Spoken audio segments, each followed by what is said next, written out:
Hello, everybody. Beautiful flyover shot of our location here in Seefeld, Austria, in the Tyrolean Alps, as we get set for the European Nations Pro Cup 2023.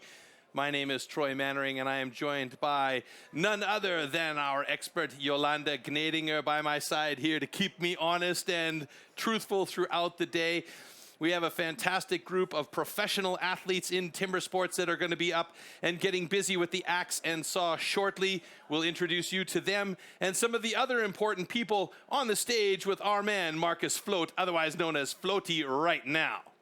Hello everybody and welcome to the STIHL Timbersports European Nations Cup 2023! Looks like you guys are having a great time. Seefeld is on fire, and trust me, it is worth it. We've got some of the best European athletes competing today. In the morning, we had the Rookies Cup, and of course now we're getting ready for the Pros. Es wird also Zeit für die Profis, nachdem wir am Vormittag hier die wunderbaren Rookies bereits gesehen haben. Und ich darf euch an dieser Stelle unsere Schiedsrichter vorstellen. STIHL Timbersports hat sich in den letzten Jahren unglaublich entwickelt.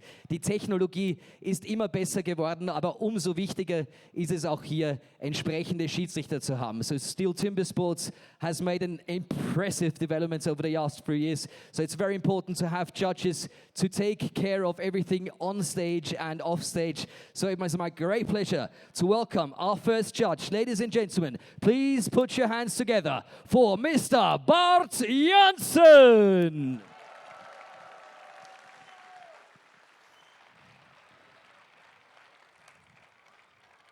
And of course, Bart is not alone. He's not just by himself.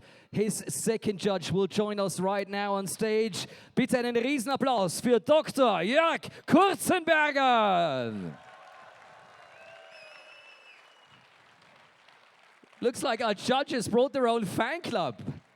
Very nice. Aber sie haben ja schon gestern wirklich ganz, ganz toll gearbeitet und das wird jetzt vom Publikum belohnt. Aber nicht nur auf der Bühne brauchen wir Judges. Wir haben hier auch eine Vielzahl an Videokameras installiert. And of course the videos take care of everything that cannot be seen by the human eye. That's why we're going to go to our control center and our video judge. And that is STIHL Janssen. Here he is. Give him a wave, give him a shout. Has done a tremendous job over the last few days. As we are getting ready for our athletes. Seid ihr bereit für die Nationen? Seid ihr bereit für unsere Athleten? Ich kann euch nicht hören, ich bin mir nicht sicher. Seid ihr bereit? So off we go with our athletes. Starting with the team of Switzerland. Representing die Schweiz, the Swiss Pro Champion 2023, Cyril Papst, and the 2 times Vice World Champion, Christoph Geisler.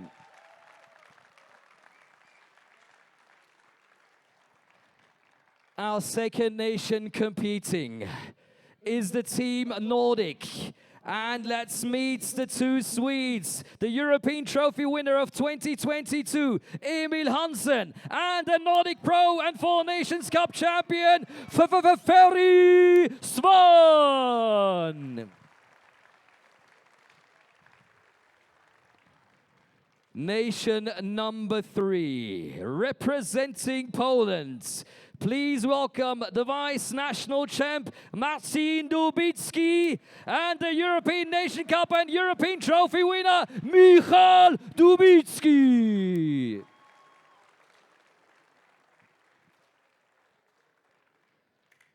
Italy is also in the house, representing their country. The French and Italian Rookie Cup winner, Michel Perrin, and the Italian Pro Champion, Alessandro Giapponi.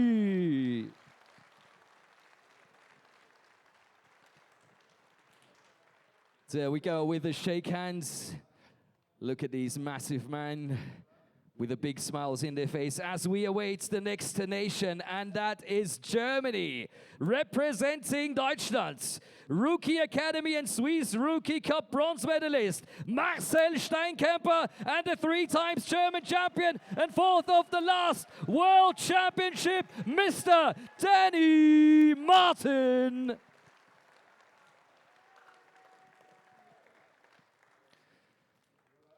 Ja, da gibt es immer weniger Platz auf unserer großen Bühne, nur weil die so breite Schultern haben, die Herren. Und das gilt natürlich auch für die nächste Nation. Representing La France, ladies and gentlemen, give it up for the 3 times vice national champion, Alessandre Meurice, and the 8 times national champion of France, Pierre Pubaret.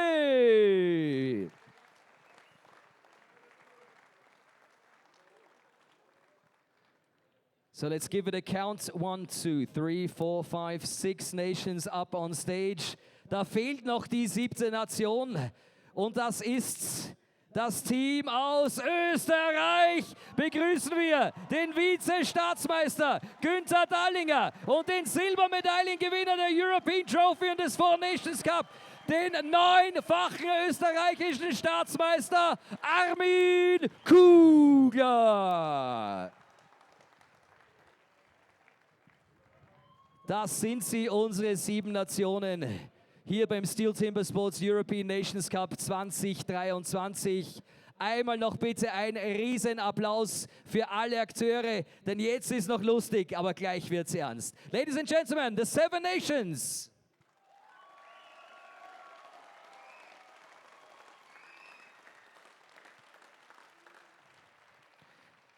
Switzerland, Sweden, Poland, Italy, Germany, France, and Austria.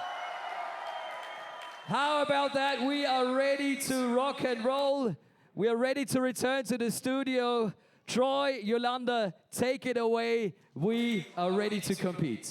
Thanks, Floaty, and we are ready to give you the competition as well. Yolanda, you're good to go? I'm good to go. All right, before we get this underway, we did have the rookie competition earlier on, so we're going to take a quick look at the nation ranking. Team Scandinavia currently in the lead with 19 points. France sitting in a close second at 13. Austria with 11.5 points in third. Poland, Germany, Switzerland, and Italy rounding out the remaining top 7 of our nation. So there is some work to be done by those remaining 4 teams, and they have definitely got the talent on stage to be able to take care of business, don't they? Oh, they sure do it. All right, so that's going to happen on stage as these guys are going to work as hard as they can through the 6 disciplines to try and get as many points as possible. And then those points will be calculated in along with our rookie points from earlier on in the day. And then obviously the highest point score will be your nation's winner. All right, so the first discipline is going to be the underhand chop, but we have the competition first round, format all now. Athletes compete in 3 disciplines: the underhand chop, the stock saw, and the standing block chop. The times achieved will be converted into points upon completion of each discipline. In round 1, a difference of 1 point applies in each discipline. Thus, the fastest athlete received 12 points and the slowest only 1 point. Any rule infraction will result in a disqualification, and the athlete will receive 0 points for that discipline. At the end of the first round, the athletes with the lowest scores are eliminated. Only 8 athletes make it to the second round. In this second round, the remaining athletes compete in the single buck and the springboard for increased scores. With 2 points difference between placings, the fastest athlete now receives 16 points and the slowest receives 2. The 2 athletes with the lowest total points are eliminated at the end of round 2. Only the top 6 reach the third round. In the third round, anything is still possible in the hot saw, as an increased score interval of 3 points applies in this final round. The fastest athlete can score up to 18 points at the hot saw, the slowest only 3 points. The athlete who manages to achieve the highest total score across all 3 rounds is the new champion.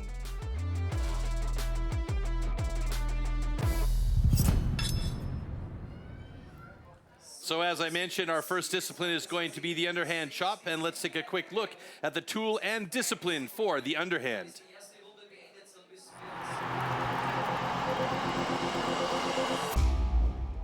The axes used in timber sports definitely can't be bought at your local hardware store.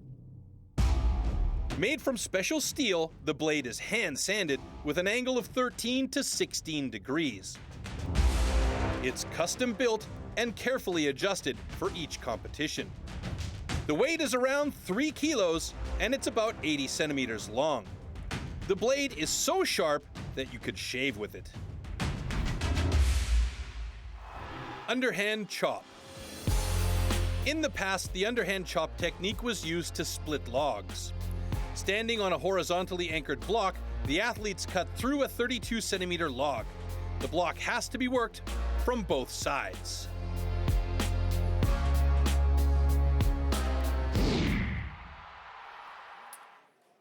All right, so there we have our start list. Alessandro Ciapponi will be getting going against Gunther Dahlinger, Alexander Maurice against Danny Martin, Pierre Puy-Barré against Michel Perrin, and it's going to continue on like that. Now, we should point out here that it is not a head-to-head elimination. We are having two athletes on stage. They are competing against each other, but it is about gaining the fastest possible cuts and therefore the best time and points for your relative country. So there you see Alessandro Ciapponi and Gunther Dahlinger getting ready to go. You'll also see their information on stage on the screen. Occasionally we'll be able to talk a little bit about that, but there is Alessandro, the national pro champion for Italy 2023. A lot of hopes resting on his shoulders for the Italians. There sure is. Gunther Dahlinger, 4th place in the National Pro Championship that we just did yesterday. Okay. There we go. And our first event is ready to go. Stand to your timber. 3, 2, 1, go! Nice quick start by Alessandro Ciapponi. Very important that you don't jump that gun. And these guys getting into the blocks right away. You mentioned earlier, Yolanda, that these guys are trying to cut more open faces on the first side to make sure they have less work to do on the second side. Ciapponi getting close to it. That's right. You can see there, big slap came off of his block. That the judges will definitely take a look at that afterwards. And it's going to be Gunther Dahlinger getting through there in 32.47 to the delight of the local crowd here. Austria gets the first points on the board with a 32.47 time. Alessandro Ciapponi with a 35.58, but there is issue with his block, as Yolanda pointed out. So you can see there, they're just trying to find that piece that broke off. It's like putting a puzzle back together. That's right. Yeah, it's very important. In the rule book, it says they have to cut through from both sides. So the result of that big piece coming off could mean they didn't actually have a clean cut through. And this is the reason why there is the risk of a DQ here for Alessandro. We hope not, but let's see what Judge Bart says. Both cuts are good.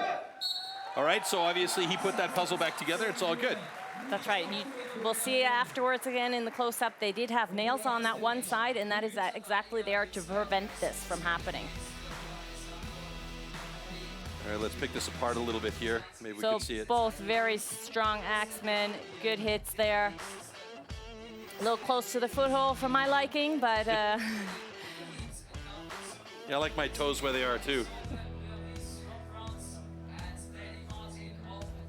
Maybe we'll get another look here at the other side where he's chopping. Here we see that final driver there from Gunther Dahlinger. That stopped his time at 32.12.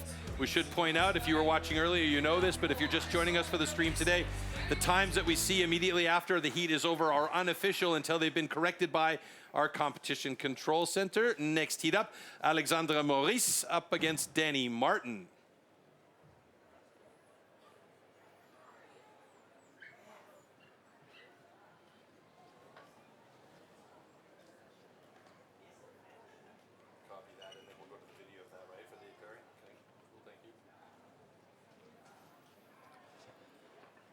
Danny Martin, as you see, 3-time national pro champion for Germany. A lot of expectations from him personally as well from the German team. Timber. 3, 2, 1, go! Nice even start by both Alexandra and Danny as they get into that first side, chipping out some nice big pieces. Alexander's not exactly a big guy, but he moves that axe quite quickly. Now, Danny's got a lot of power, though. That's right, but Alexander has just as much power, small and mighty. Small and mighty. He's a power packet that's tight. And he moves it very quickly. Who's going to get through there first? Danny Martin on the right-hand side of your screen. In the black, it's going to be Alexander Maurice. Oh, and a 25.50. He takes a personal best down. And Danny Martin's taking a quick look at his axe. There's something going on there. He needs to really work hard here because there has been issue with his block. He gets it, and it is split. But the time, 38.35, is not something that he is used to. He definitely cuts better than that. And the judges are going to take a quick look to make sure that is, in fact, cut through. So there's always that danger when it splits like that, that there's just that small piece of wood that's still attached. And if that is the case, then it's a DQ. Now, this is one of those things these guys have to really keep a close eye on, and what they'll do is they'll lift the block and see if the other block moves with it or if it gives a little bit of tension. That's right. It looks like it is actually cut through, so we at least hope for Danny's sake that it is cut through, because there is issue with this block. Now they're looking at the foothold here as well. Oh man, he just can't buy a break today, it seems like. No.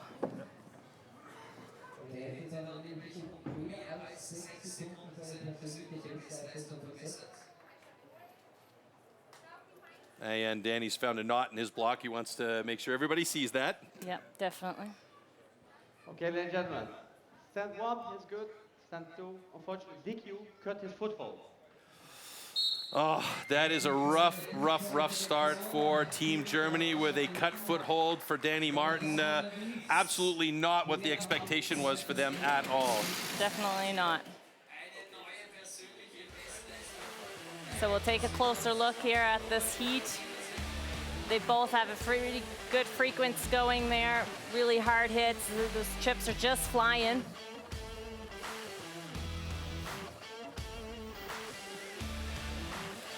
Yeah, I mean, with the amount of power then they're swinging these axes, the control of the axe and the accuracy of the axe is so important. And one of the rules is you're not allowed to cut into the foothold. If you do, it's a safety issue, and that's why the DQ for Danny. And the day just continues to get worse and worse for Team Germany, in particular for Danny Martin. There is, or was, an issue earlier on prior to the start of competition with his block. We'll go into that shortly after the slow-mo here. You'll get a brief explanation about what happened there. And I think that we're going to actually have that explanation from Dr. Jörg Kurzenberger, what happened prior to Danny's run, and the fact that Team Germany will have a 5-point deficit going into the next heats here. There is a rule, it is called no striking of the block, so it's not allowed for the athlete to mark the block with the axe or something else before the event. To cut the wood is only allowed on stage. And here we had the situation that Danny Martin marked the wood already at the preparation time with this axe. And this is a rule infraction. We discussed whether we give him a warning or a disqualification. But I think the medium in between, -5 points, is the correct rule infraction result. And therefore, he got a -5 point rule infraction. So that's a tough situation for Danny and for Team Germany because, first of all, there's a 5-point infraction there, and the DQ means 0 points for Team Germany for the underhand chop. So that's a really hard start for them, and they're going to have to bust their buns the rest of the way in order to catch up. Yes. Yeah. Not a fun way to start. Yeah, it's a rough way to start for sure. Next heat is ready to go on stage, so we're going to head back up onto the stage and introduce you to our next pairing, and that is going to be Pierre Puybarret from France, who holds the national record at 16.79, and Michel Perrin, who is looking at a personal best of 24, excuse me, just shy of 25 seconds. So he'll be looking to make some major improvements here today. And it's one of those situations where you can say perhaps he'll play up to try and keep up with Pierre Puybarret, who is, I think they said, 9-time national champion. I mean, that's legendary status. Okay. Athlete ready. Stand to your timber. 3, 2, 1, go!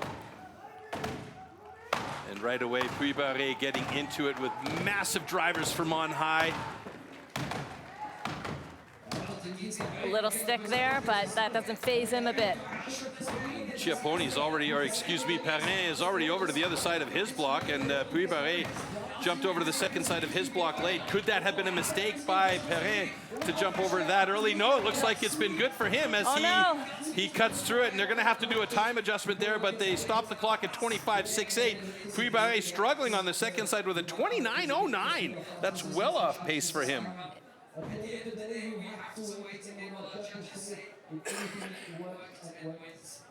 So more often than not, because of the high-speed cameras and the timing units in our competition control center, we will see a time drop for these guys. But because Michel did get back up and take a couple more drivers, that means they'll probably increase his time from 26 up a second or two. Okay, ladies and gentlemen, both cuts are good. All right, so officially we have Michel Perrin with a 26.95 and Pierre Puy-Barré with a 31.36. That like double his best time. Unreal. But you can see there a little bit darkened spot. That is the sign that there is a knot in there. It is a natural product. You gotta expect that there can be a knot in there. Just have to deal with it. And Michel Perrin stepping down a couple of, almost 3 times there before he did that last driver to get through. And here we can see the final drivers from Pierre Puy-Barré. All right, so there we go. Our first few heats are getting in the books, and we're starting to get into the flow of the situation here. Coming up next, we have Switzerland's Cyril Pabst, who is the recent winner of the Swiss Championship. And also up there with him is Marcel Steinkemper from Germany. So Marcel is now under immense pressure, seeing as Danny had the DQ in the underhand chop to try and gain some good points. And Marcel does have an opportunity here. He's a very good axeman. Okay, athletes ready. Stand to your timber. 3, 2, 1, go! So Cyril Pabst getting quickly into it, and you can see already there's a major slab waiting to come out on the right side of that block, and he is moving that axe fast. Marcel Steinkemper shifting over to the other side. How does that first side look to you? Looks great on this side. Cyril Pabst also right there. I know who you're cheering for. And Cyril Pabst is through at 26.04. Steinkemper at 27.61. Pretty good time. That puts Marcel in 4th place currently. So at the moment, that's 9 points for Germany. Alexander Maurice still atop the leaderboard with the underhand chop, and Cyril Pabst sitting in 2nd place just behind him with that 26.04. We'll wait for the official adjustment of time here and see if that makes a major difference. Okay, ladies and gentlemen, both cuts are good. All right, so both cuts are good. The time is now officially locked in at 25.81. So just a little bit slower than Alexander Maurice as Cyril Pabst is in 2nd place. So let's break this down a little bit. So there you see that big slab coming out. That's a huge advantage if you can get out as much wood right at the beginning. You want the least amount of hits on that side to do that switch. He did open fairly wide, Cyril, on the first side. So this side, you can see he went off his line to make it a little bit smaller, cut less wood, but still get the job done. Well, it worked out for him, and he's sitting in 2nd place right now, and good points right there, if he can stay in that position for Team Switzerland. And those final drivers there from Marcel Steinkemper as well, as he's got a clean cut through. So right now, they're sitting with 9 points, Germany, for the underhand chop. That may change. There's still a few athletes yet to come. I do believe that we have Marcel Steinkemper with Floty over on our interview stage. Let's head over there and see what Marcel has to say about the start of this competition for Team Germany. Yeah, thank you, Troy. Marcel is standing right next to me. Du bist ja einer, der das noch sehr gut in Erinnerung hat, wie das ist, als Rookie hier am Start zu sein. Jetzt bist du einer von den Pros, jetzt bist du einer von denen, die Verantwortung übernehmen müssen und auch ein bisschen die Jungen so führen müssen. Fühlt sich das gut an oder ist das schon ein bisschen eine Belastung? Nein, also das ist wirklich ein tolles Gefühl. Man, wie du schon sagst, ich habe das ja alles selber miterlebt und weiß auch, wie die Jungs sich heute Morgen gefühlt haben. Und ja, das ist dann immer schön, denen dann auch noch mal ein bisschen was mitgeben zu können, was aus meiner Erfahrung, was ich so als Rookie erlebt habe und wie das alles so ist. Und es ist schon schön.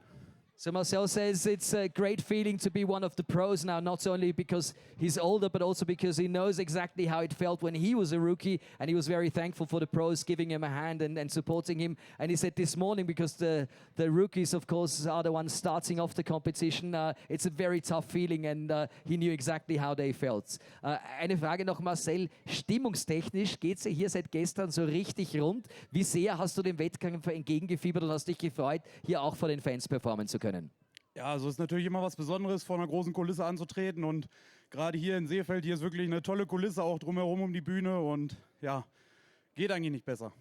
Also ich glaube, das darf man gerne mal mit einem Applaus belohnen. Das ist so ein sympathischer, netter Kerl, obwohl er auch wirklich gefährlich sein kann, wenn er dann oben auf der Bühne steht. Marcel, alles Gute ja für die weiteren Bewerbe. Es folgen ja noch 5. Thank you very much, Marcel Steinkemper. He is ready and he enjoys himself here in Seefeld. That's what he said. But I know Yolanda and Troy, you guys are enjoying yourselves as well, right? Yeah, thank you, Floaty. We're having a good time here in the studio, although it is a little bit hot with the sun at our backs, but we'll live with it. Guido and crew had to live with it yesterday, so we're going to head back up onto the stage now and get into our next heat, heat number 5 with Armin Kugler and Marcin Dubitsky. And you can see Armin Kugler holding the national record of 19 and 12 for Austria. I mean, the guy is legendary. He's been around so long, and he is just so consistent and so good.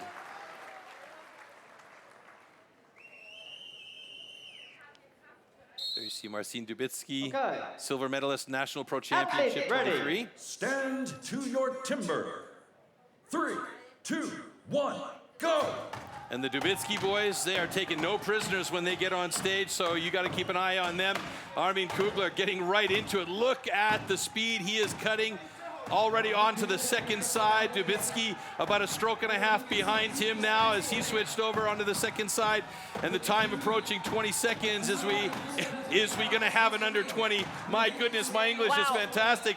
And that is a personal best for Dubitsky with 20.30. And I imagine that time is actually going to drop down a little bit when they get it through Competition Control Center.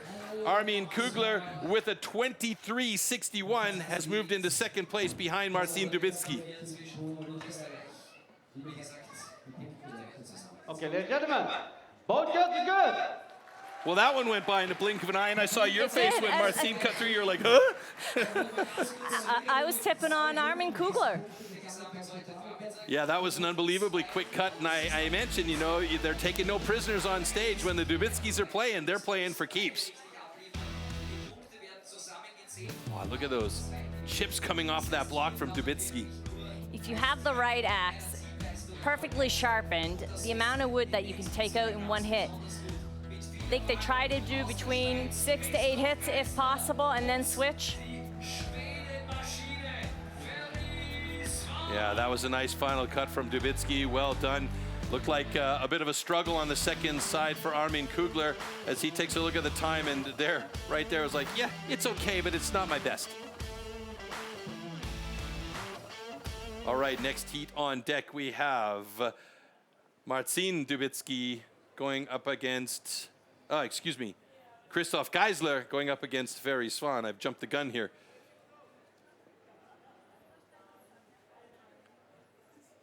Christoph Geisler, he is 49? 49. 49 years old, folks. Absolutely relevant, still in the mix. You do not want to underestimate that man. Ferry Swan as well, one of the younger athletes, but absolutely top-notch. Here we go. 2, 1, go! What you'll notice about Ferry Swan is that he tends to take very short but quick chops. Geisler, on the other hand, very accurate and very quick as well. He's changed his style slightly over the years. And Christoph Geisler is first over to the other side. Ferry Swan 4 strokes back as he switches to the other side of his block.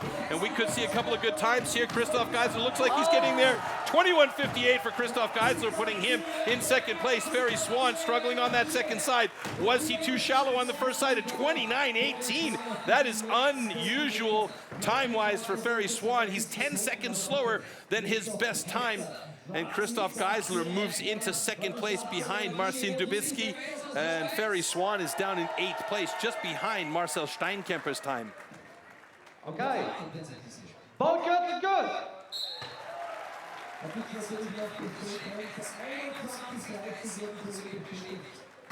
So as you mentioned earlier, the blocks are cutting a little bit shorter, a little bit slower today. Yeah, and you also mentioned axe choice is playing a big role in how these blocks are cutting. And I remember seeing some of the guys in the back there testing axes on some of the other blocks from the same tree stand. How much does that really affect it, or how much are they really different between block and block? There can be a huge difference between two blocks, because if they're not from the exact same tree and just piece after the other piece, anything could change. There could be a branch and not the way it grew. There can be a little bit of a difference. Well, I didn't see any dark spots in Ferry Swan's block there, so it could be that maybe his axe choice was just not the one that he needed to have today. There are 8 different axe choices, or more, in fact, that you can choose from. And it's a big secret what the guys take when they go up on stage. We're into the action now today, but there's still plenty of action to come this season. And you can also check back at previous streams. Let's take a quick look at what we've done and what we're still coming to do. So we are here 3rd of September for the European Nations Pro Cup in Seefeld. 1st of October, the German Pro Championships happening in Essen in Germany. That's going to be on the live stream. And then, of course, on the 3rd and 4th of November, the Team World Championships and the Individual World Championships, respectively. And if you want to get back into the action, there is still video on demand from all the different events that we've had throughout the season. So if you want to just catch up on who's done what and where, that is plenty to be seen there as far as getting the history back up into finding out where you're at. All right, let's get into our final heat in the underhand chop, and our first discipline will be finished after this one. We'll take a look at the standings and see how it affects things so far. All right, Mikael Dubicki and Emil Hansen. We've seen these guys battle it out before, but look at the national record fast time for Dubicki, 14.19. Now, when he gets up there, keep a close eye, folks, on how quickly he moves that axe. Emil Hansen has also been absolutely outstanding. He and Ferry Swan have been fighting with each other in the national arena for quite a few years, but Emil Hansen has the pedigree that his father, Hans Ove Hansen, is there to guide him along. That's right. To your timber. 3, 2, 1, go! Now watch Mikael Dubicki there. Quick axe movement. Emil Hansen with a big slap cut out there. Bit of a sticky axe as he switches over to the other side ahead of Dubicki. Dubicki opting to go with his butt to the audience for the second side of his block. So our cameraman can really see him grimacing at that block as we pass the 22-second mark for both of these guys. Emil Hansen's got it in 24:03. Dubicki stepping down, and by virtue of stepping down and having to step back up, lost a couple of seconds, and he's got a 27.92.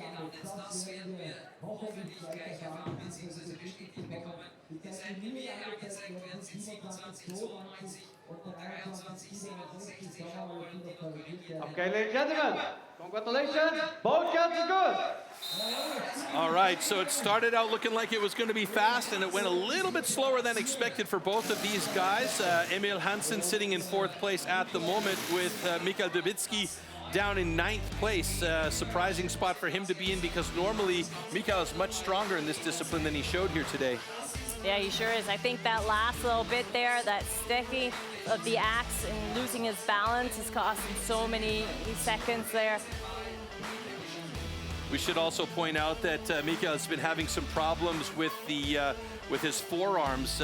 He's just got so much power there that there's had a few, I think they called it a blown cartilage or something like that in his forearm. So that's why he's wearing those the forearm brace there on his arms to help support the muscles. So underhand chop is done and dusted. Our first discipline is out of the way, and we can see right there as the standings in the first discipline are also our overall standings.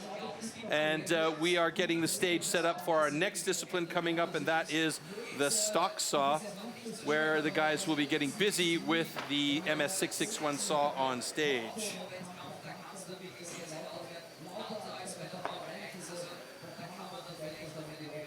All right, so their quick look at where the Nations Cup is now that we are getting some points in there. Team Scandinavia still on top.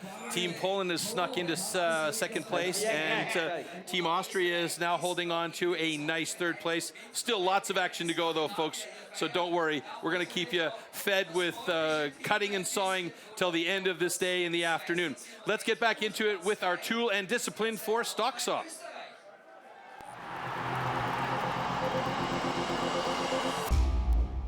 The STIHL MS661 CM stock saw is used in STIHL Timbersports as the ultimate test of operator skill. Designed for the toughest jobs in forestry, it produces approximately 7.3 horsepower, has a displacement of 91.1 cc, and weighs 7.4 kilograms. To ensure evenly and fairly matched saws, professional STIHL technicians prepare and test the saws before each competition. Stock saw. After the starting shot, the contestants have to cut 2 wooden discs, so-called cookies, within a 10-centimeter mark, one downward and one upward. The attempt is only valid when both discs have been cut off completely and within the marks.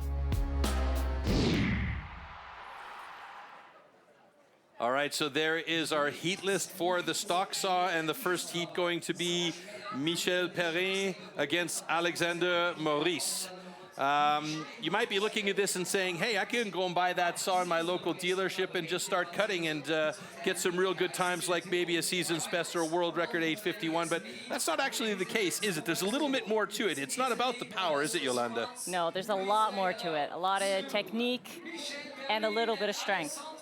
But this is also something that's quite funny because you say, you know, you go out and train you train in the underhand, you train in the standing block chop, you train in the single buck. And the one thing a lot of guys don't train in is the stock saw. Why is that? Everybody thinks they can run a power saw. So you think, yep, I can do that, that's fine. It's worked for me the last competition. I'll be fine for this one. But it is shown, paid off, train a little bit, and then you'll be able to prove your times. Ready. All right, well, let's see how this goes for our first stock saw heat. 3, 2, 1, go! Great start by Alexander Maurice. Michel Perrin looked like he struggled to get the first grip quickly onto the saw, but he got it up there pretty quickly. Remember, 10 centimeters to cut 2 clean cookies and get them on the deck. And Maurice is going to have the first ones down. Wow, look how close that was. Perrin, I thought, was going to be a bit slower than Maurice, but he was, in fact, faster as the time stopped at 13 seconds. It didn't stop on my screen here. And he's not really satisfied, and it looks like he might have a cut line. I'm hoping that we don't have a DQ for Michel Perrin because 12.83 seconds is a personal best for him. And Bart Janssen is taking a very close look at that, and he'll also, in some cases, call over Dr. Jörg Kutzenberger, which is what's happening right now, to make sure they're both seeing the same thing there. He had a very large second cookie. Alexander Maurice with a 13.04. And it looks like we might have a DQ. I'm hoping not, but we'll see when the final word is said by Bart here. Ladies and gentlemen, stand 1, DQ, cut the line. Stand 2, it's okay. Hate to see that. And, you know, that's one of the reasons why you guys say thin to win, right? You want to have a nice thin cookie. The thicker the cookie is, the less space you have to make those cuts. And obviously, that's what happened to Michel Perrin. Let's break it down a bit here. So yeah, he did have a little fumble there, Mika, when he picked up the saw. Oh my God. He actually had a huge first cookie. I thought it was the other way around. But there you see how close they get to that line, and it's just so crucial to make sure that that stays on there. Yeah, that quick transition by Michel Perrin put him over a little bit too far towards the line. That first cookie from Alexander Maurice was a massive one. Put some chocolate chips in there, and I'm satisfied. But boy, that second cookie from him, he had to be thin. So you see a lot of the guys, the pros, they won't mark it. They know how to saw. They say, yep, I got it. I prefer to mark my block. look at the line and try and hit it. Makes sense. All right, stock saw heat 2. Günther Dahlinger, personal best of 11.39. Pierre Puy-Barré, a personal best of 10.08. Pretty closely matched up guys here, not only from their tail of the tape as far as their times are concerned, but also from their stature on stage. Both big boys, both very strong. And I would say in this case, Pierre Puy-Barré, definitely the man with a little bit more experience than Günther Dahlinger. Indeed. Heat number 2, please welcome from France, Pierre Puy-Barré, and from Austria, Günther Dahlinger. So we've seen so far, we've only had one heat, but the times, they kind of match those of the rookies today.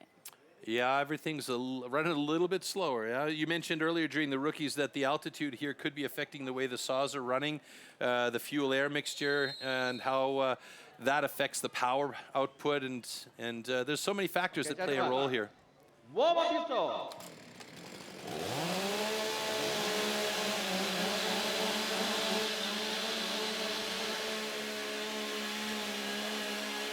And these really are the workhorse saws for the industry. It's the STIHL MS661 saw. Athletes ready. One of the most dependable saws on the market. Timber. 3, 2, 1, go! Two different styles of starting as well. Pierre Puy-Barré with a great start. A bit of an angle on the cut for Günther Dahlinger, so he's going to have to be careful on the transition to the upcut. Puy-Barré, it looks like he's got a nice thin cookie on the upcut, and his time is going to be good. 11.83. Günther Dahlinger with a 14.08.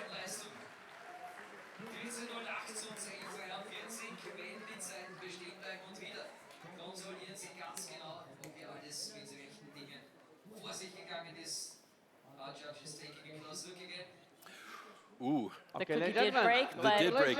it's still a complete cookie. Good. So this is part of that the puzzle-making kit that Bart Janssen always has. He's checking those cookies to make sure he can put the pieces back together, because if a complete cookie does hit the ground and breaks, it still counts as a complete cookie. That's right. You can see here by Günther, he's went in straight and now changed the angle. So that means right by the saw, you're not cutting as much wood. So that's why we want to try and keep the saw going straight down the entire time. You can see that by Puy-Barré. Yeah, he's got a nice thin cookie on the upcut there from Puy-Barré. That's Günther Dahlinger, excuse me. Still had space to the line. Puy-Barré, here's he's got two thin cookies on the deck, and by virtue of the second cookie being as thin as it was, it hit the deck and broke, but it was still okay, so both cookies were good. And looks like we are ready for heat number 3 with Marcin Dubitsky and Alessandro Chiapponi. And we can see the personal best for these guys are all around 10, 11, 12 seconds. There's not really any of these guys that are outside of the 15-second mark on the cut. The world record, I believe we're looking at 8 seconds and change here. Let me just double check that for stock saw. Yeah, okay. 8:51, still held by the Norwegian Ole Magnus Sulje Berget from 2021.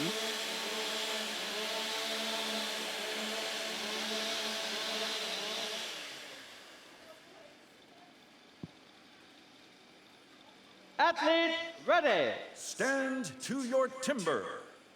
3, 2, 1, go! Marcin Dubitsky on the left-hand side of your screen, Alessandro Chiapponi on the right. Alessandro looks like he's got a nice thin cookie to start things off with. Transition looked pretty good. It could be a clean upcut for him. Dubitsky pulling a bit hard, and it's Alessandro with a 14.11, Dubitsky with a 15.06.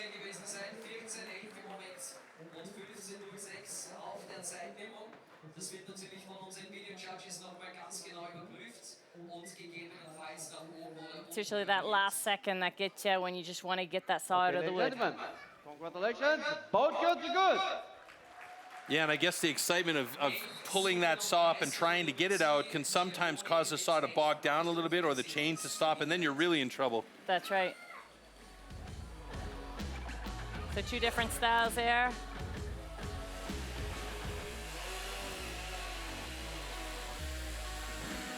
So you can see that's I'm going to say that's a good 2 centimeter thick cookie that he's got cutting. And it appears though as Chiapponi's cookie is a little bit thinner than that, maybe not by much, but it gives them a little bit more space to make a mistake and correct for on that second cut. That's right. These guys are pretty seldom making those mistakes, No. though. And right there you could see, oh, the chain actually did stop for Marcin. So you just lose briefly. crucial seconds. Yeah. All right. So Danny Martin, after his DQ in the underhand chop, he is absolutely an expert when it comes to the motor saw in hand. This is his opportunity to do some damage and really get back into the mix, maybe to try and excise some of those demons from that first DQ and those 5 points for his team. So he's got to really cut well here today. Okay, gentlemen. Warm-up pistol. Cyril Paps. Personal best is 11 seconds. So Danny Martin, definitely the stronger of the stock sawyers here. I just hope that his headspace is where it needs to be. Yeah. Athlete ready. Stand to your timber. 3, 2, 1, go! Really good start by Martin. Gets right into it, but he's cutting at an angle. Cyril Paps maintaining a calm demeanor as he gets that upcut going. Danny Martin struggling a little bit on the upcut. And it's going to be a bit slower than Danny Martin is used to, but both of those guys very close to each other. Cyril Paps slightly faster on the upcut. Danny Martin was faster on the initial cut, but Cyril Paps had a better second cut, and Danny Martin has got 2 cookies on the deck, which I hope are going to be allowed. It looks like it is. Okay, ladies and gentlemen, congratulations. Both cuts are good. So Pierre Puy-Barré still holding the top spot in the stock saw results. Cyril Paps just sneaks into second place ahead of Danny Martin, who with a 12:28 time is in third place. So that's definitely points that he would like to keep now at this point. Definitely, because you're not only competing for yourself, but you're also competing for your team. So you don't want to let your team down, even though you've had a rough start.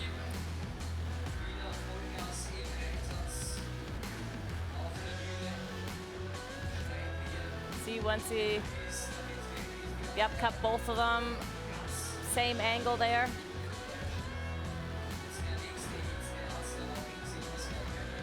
Yeah, you can see Danny Martin also, this is what you were saying a lot, that the angle of his cuts were down towards the inside of the block both times. First cut down at an angle and the second cut up at an angle, so he had to be really careful about getting that line on the upcut. Good to be lucky, lucky to be good. All right, up next we have Michael Dubitsky up against Ferry Swan.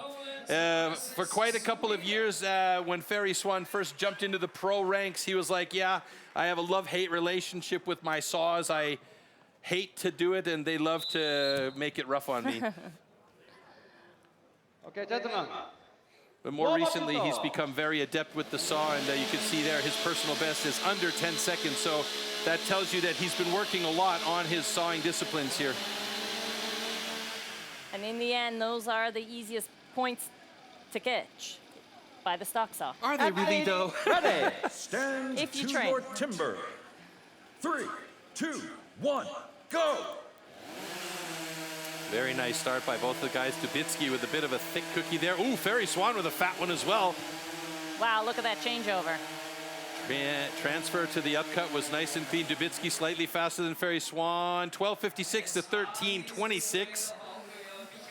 Let's see how that changes things here a little bit. So Michael Dubitsky with a 12:56 in fourth place. Ferry Swan in sixth. And if I take a quick peek at the overall standings, Cyril Paps and Team Switzerland, or Cyril Paps is sitting in the top spot. So at the moment, Switzerland has the advantage here in our pro contest. And they are checking out, oh, it looks like maybe Ferry Swan might have tagged that disc on the way up. Interesting.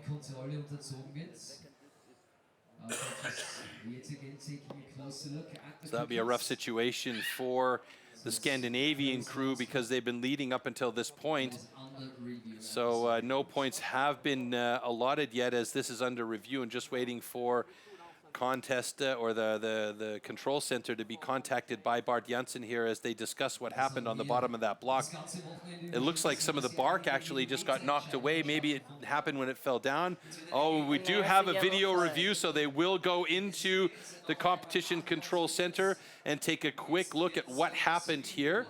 as Bart Janssen does a little bit of experimenting on stage, and there we see what happens occasionally. The yellow flag is out, so we'll head in to see STIHL Janssen, and they'll discuss in the competition control center what is actually going on. And you can see as they look at that slow motion camera how many frames they can really just go so close to the action and see what happened. Janssen in full control of all the cameras.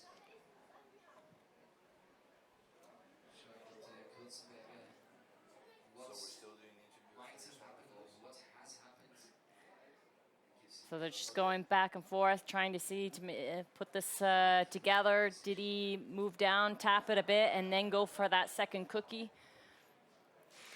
Yeah, this is the critical point, and this is one of the reasons why we have all of those cameras on stage. They're filming from multiple angles. You could see all of the different screens in there, all the different angles, and that's what these guys are taking a close look at right now, because if he did in fact tap that block, then that counts as incomplete cookie, and That's it right. would be in fact a DQ.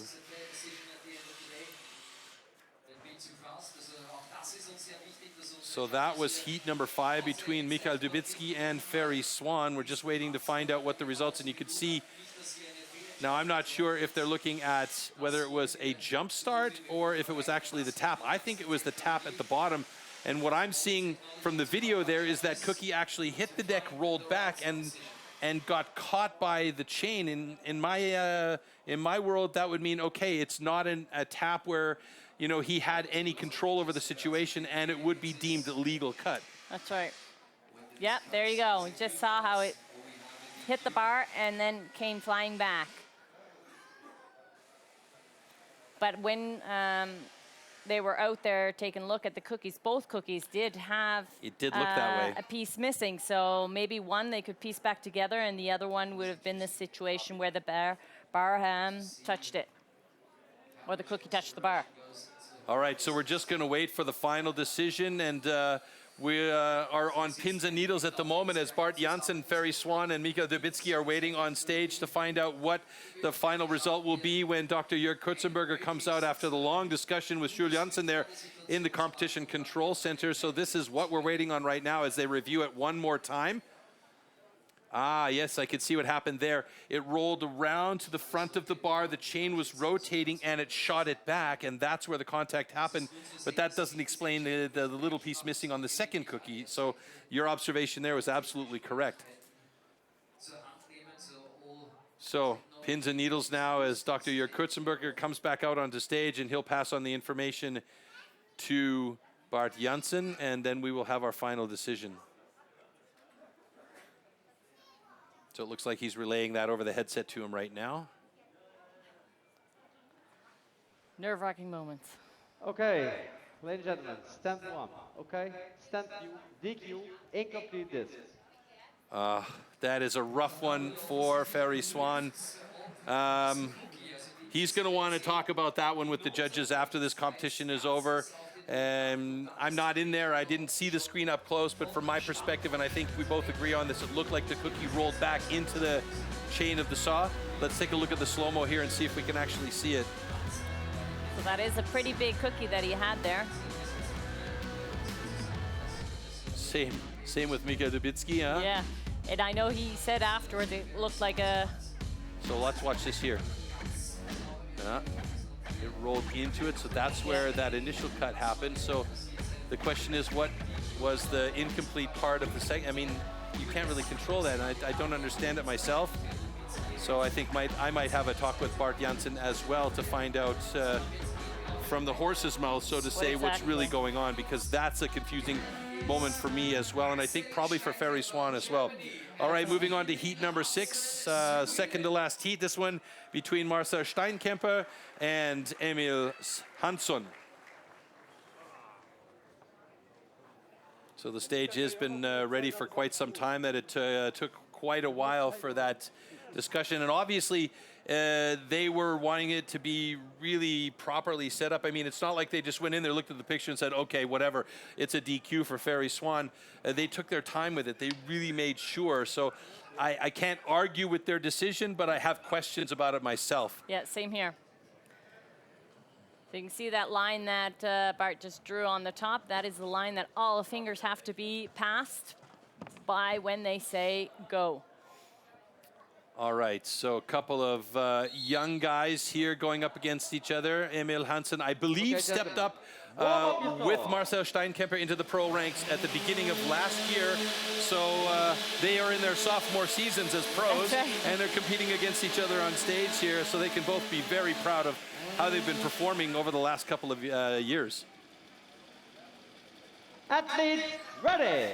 Stand to your timber. 3, 2, 1, go! Oh, good start by both of them. Marcel was on that quick. Oh, but that is a massive, massive cookie for Marcel. He's in trouble. He's got to go back up to the top because he realized he had way too much cookie there, and he is recutting.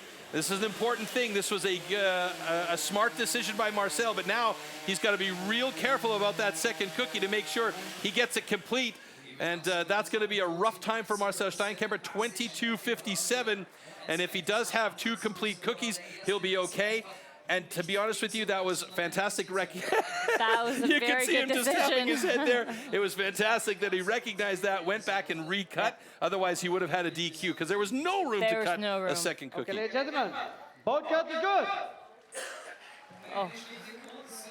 All right, so it's gotten a little bit bananas here. We've got 2 disqualifications already in the stock saw, Michel Perrin and Ferry Swan. The hope now is that Emil Hansen and Marcel Steinkemper's times will be good. But look at this first cookie. That is massive. And he noticed it right away here. He's into the cut of it, and he's like, whoa, wait a minute. I got to stop here and get back up. Actually, he was quite far into the cut. He was almost to the bottom. Yeah. But right decision, because you have to have that down cut and that up cut. He couldn't have just decided, oh, I'll just do 2 cookies up, or as what he wants. He has to have 1 down and 1 up.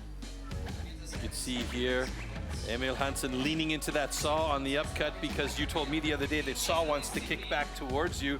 So they guys are using their legs to balance the saw. And here, Marcel just took his time. He didn't rush it in this case to make sure they had a really thin second cookie and that he wasn't going towards that line that he had already cut and not had a complete cookie. So that was a very intelligent decision by him. All right, stock saw heat number 7, and that will be 2 disciplines done and dusted after this one. And it is Christoph Geisler and Armin Kugler. These are 2 gentlemen that have battled in the past many a time. Okay, gentlemen. And Christoph Geisler, at 49 years old, still holds the national record for stock saw, as does Armin Kugler for Austria.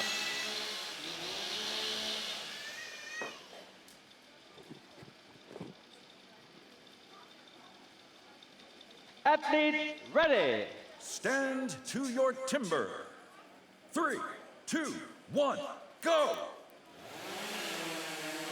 Christoph Geisler, always the perfectionist here with a beautiful thin cookie. Armin Kugler, not as thin, but still good quality. Nice transition by both of the guys. Armin Kugler a bit quicker on the upcut, maybe. Ooh! Oh. Wow, look at that! 14:59 to 14:50. That was about as close as it gets today. Quick check to make sure they've got 2 good cookies on the deck, and Christoph Geisler and Armin Kugler, so well matched up, these 2. Unbelievable. Unreal. Okay, ladies and gentlemen, both cuts are good. All right, so we're going to go back and we're going to take a look at that slow motion. Then we'll see the results of the stock saw, and then we'll find out where this puts us as far as the overall standings in the pros, and then I'm hoping we'll also get a page to look at with the rankings in the Nations Cup. You can see that change over there, very smooth, very quick. Another small, thin cookie. That's the way you want.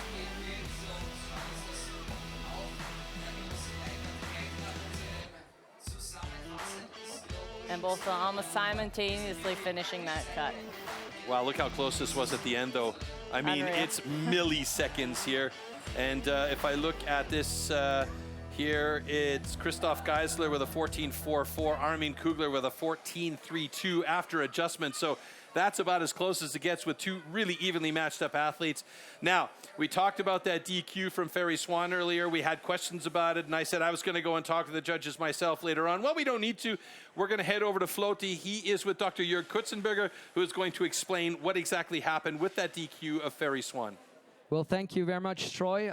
Jörg Kutzenberger, du hast dir sehr, sehr viel Zeit genommen, diese Entscheidung zu fällen. Ihr habt euch das Video noch einmal genau angesehen. Was war genau das Problem bei Ferry Swans Cut? Ja, also der Cut von Ferry Swan war insgesamt ein sehr spezieller Cut, weil beide Scheiben, die er geschnitten hat, sahen unvollständig aus. Und daher muss ich eben beide Schnitte sozusagen nochmal kontrollieren. Folgendes ist passiert, also er hat die erste Scheibe gesägt und als dann die erste Scheibe nach unten gefallen ist, ist die Scheibe quasi auf seine Säge gefallen. Das heißt, der erste Schnitt in der ersten Scheibe war deshalb, weil die Scheibe auf seine Säge gefallen ist. Alles okay. Aber dadurch, dass sich dadurch die Säge etwas bewegt hat, hat er die zweite Scheibe schon leicht berührt, bevor er geschnitten hat. Und in der Folge war dann die zweite Disc dann unvollständig und das führte dann zur DQ. Das klingt ja fast schon ein bisschen nach Detektivarbeit. Also gibt es oft so Situationen, wo man dann so genau schauen muss, wo man dann wirklich die gesamte Technologie, die zur Verfügung steht, auch wirklich nützt? Ja, also es ist tatsächlich so, wenn man unser Regelwerk liest, dann denkt man ja immer, ja gut, Cut Foothold, keine komplette Scheibe, das sind immer so Schwarz- und Weiß-Entscheidungen. Aber jetzt hat man es gesehen, das ist tatsächlich nicht so. Es gibt ab und an mal, ich nenne es mal Graubereiche und dafür sind wir Schiedsrichter dann da, dass wir dann in einer Sisyphus-Arbeit oder Detektivarbeit dann das richtige Ergebnis finden. Vielen Dank, Jörg Kutzenberger. Vielleicht an dieser Stelle auch nochmal einen Riesenapplaus für unsere Judges, die das wirklich nicht auf die leichte Schulter nehmen und sich bemühen, hier für alle Athleten eine perfekte Situation herbeizuführen. Well, Troy, you see what happened. I've just been explained. Ferry Swan had two cookies that looked incomplete. The first one was incomplete because it dropped onto the saw, so that was all right. But while it dropped onto the saw moved and made the second cookie incomplete. So at the end of the day, it wasn't the first cookie that was done, but the second cookie was the one that caused the problem and caused the DQ at the end. Hope you understood, because it took me some time to get what he was talking about. Back to you guys, Yolanda and Troy.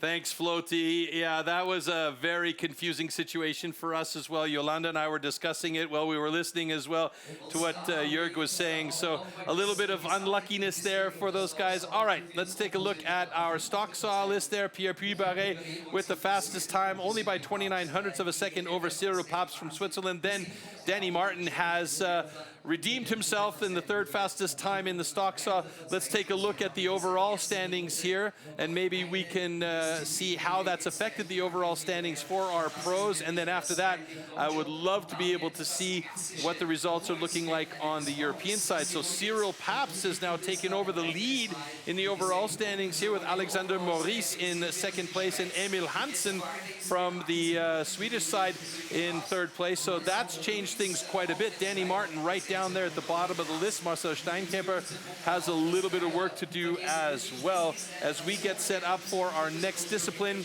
And before that, we take a look here at the Nations Cup. So look at that. 13.5 points for Team Scandinavia. France just behind them by 25 or like 25 hundredths of a point there with 13.25. So it's close between Scandinavia and France. France is still in the mix, and the rest of the guys are battling to find their way through. So it's looking good. It's crazy. Yep, it is at that. So next discipline, we have the standing block chop. Let's take a look at that discipline breakdown right now. Standing block chop. At the standing block chop, the felling of a tree with an axe is simulated. A vertically positioned wooden block with a diameter of 30 centimeters has to be cut through both sides. A powerful and precise swing with the axe is the premise of a good result.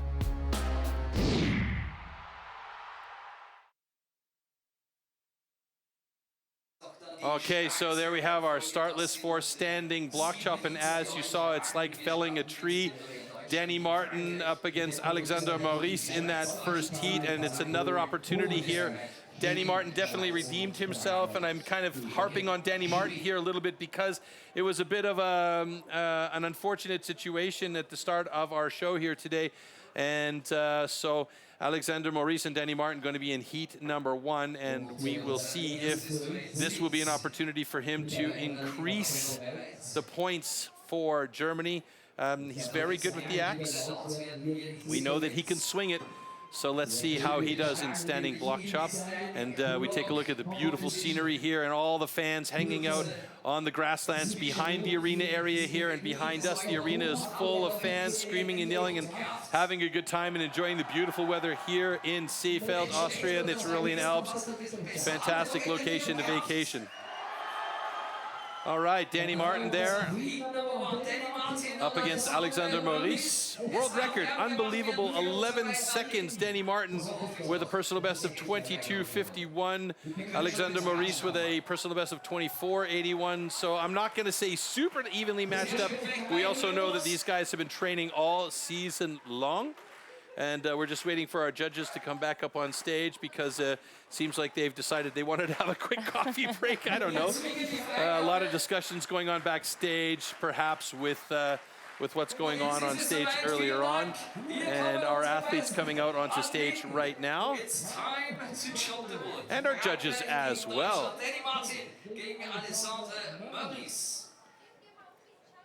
And there you see the Olympiabad and the enclosed swimming pool, and the area where all those people are standing. That's an ice arena in the wintertime, which I found out the other day. And I'm really stoked to come back up here in the wintertime and maybe do a little bit of skating.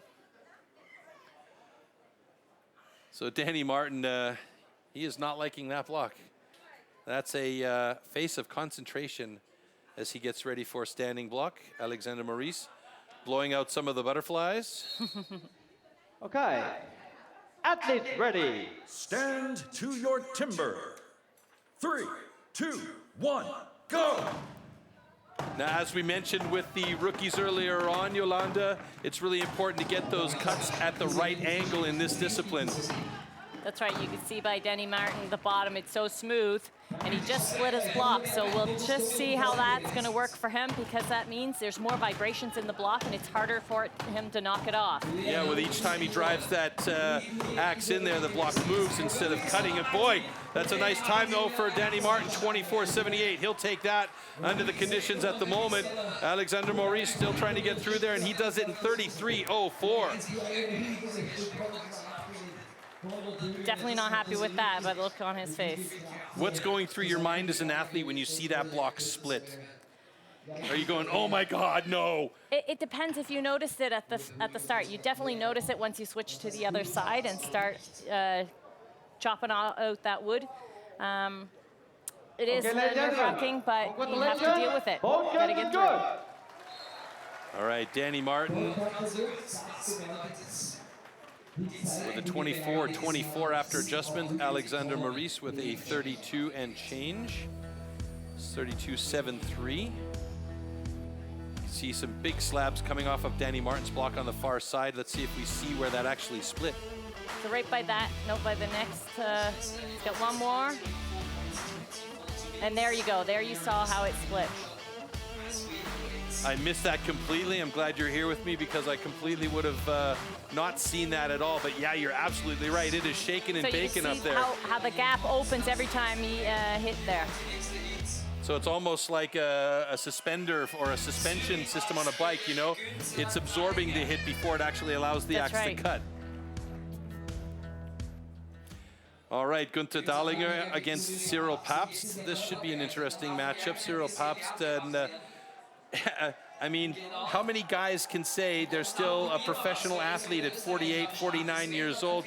It's unbelievable. Cyril Pabst, the winner of the Swiss National Championship last weekend,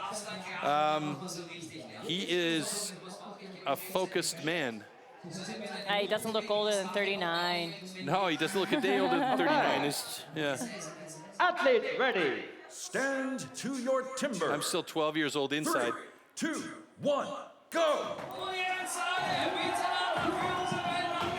All big right, hits there. Gunther Dahlinger just taking some big pieces out.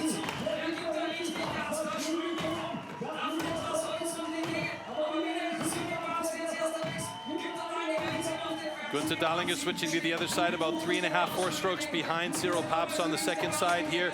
Cyril Pabst's cuts look really clean. Should be through any second now. Looks like he had it, but needed to go back and give it one more. 26.78. Gunther Dahlinger with a 30.47. So at the moment, Danny Martin's time of 24.24 is the time to beat in standing block chop. He's going to be, as they say in Germany, pressing his thumbs or crossing his fingers with the hope that nobody else can get faster times on those blocks today.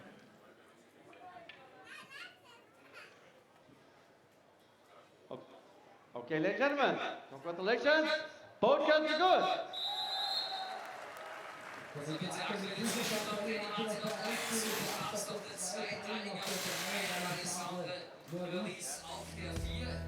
So there's a beautiful start by Cyril Paps, and we noticed on his first side, his cuts were very, very clean. Günther has a bit of a flat hit there. He's not following his lines.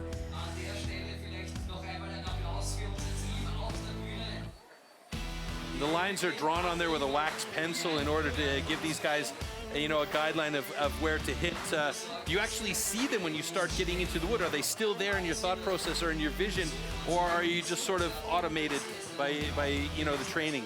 Well, as long as you hit your first couple of hits right on those marks, then it's still there. What amazes me is these guys see exactly when they're making the hits, when it's going to go off. Now, we saw with Cyril Paps there, it looked like he was going for that final power hit to drive it off, and then he needed to come back and hit one more time before it actually fell off. Yeah. All right, so we do have another interview for you, this time with Cyril Paps, who was just on stage. We're going to head, with Günther Dahlinger, who was just on stage. He's over there with Floaty right now. Maybe.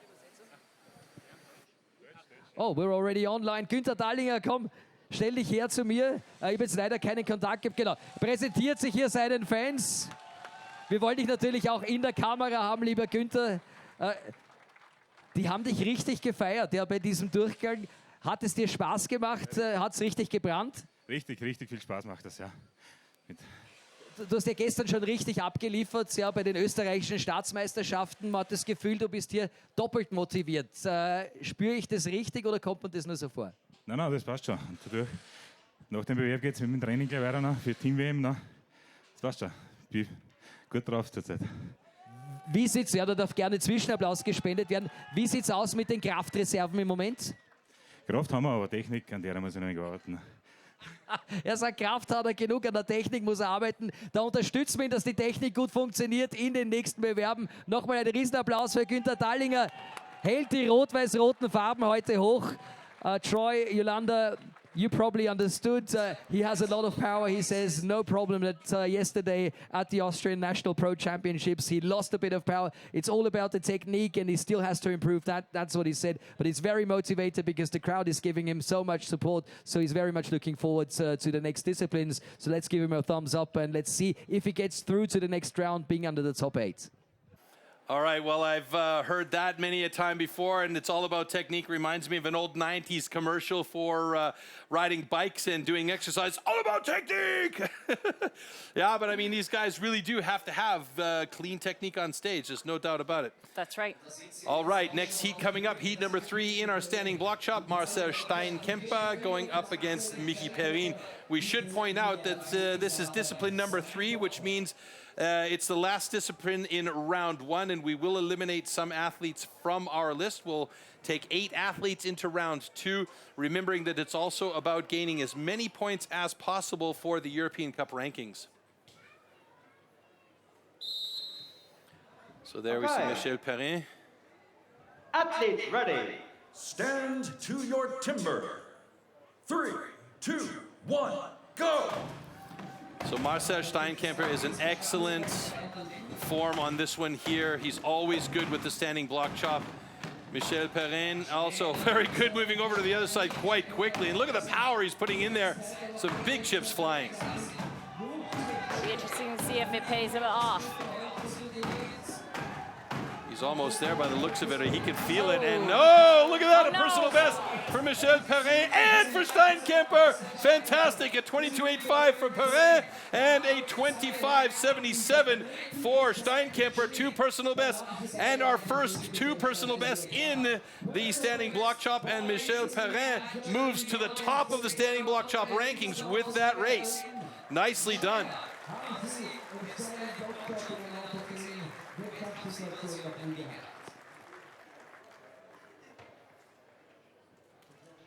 Okay, ladies and gentlemen, boat cut is good.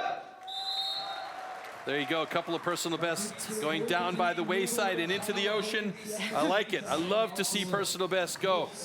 Regardless of what the time is, it tells you that these guys are making improvements. Look at the action, Obi, these two monsters on stage. So you just saw that big chunk of wood that was in Michel's way. That probably cost him a little bit of power for that hit to get that piece out of the way.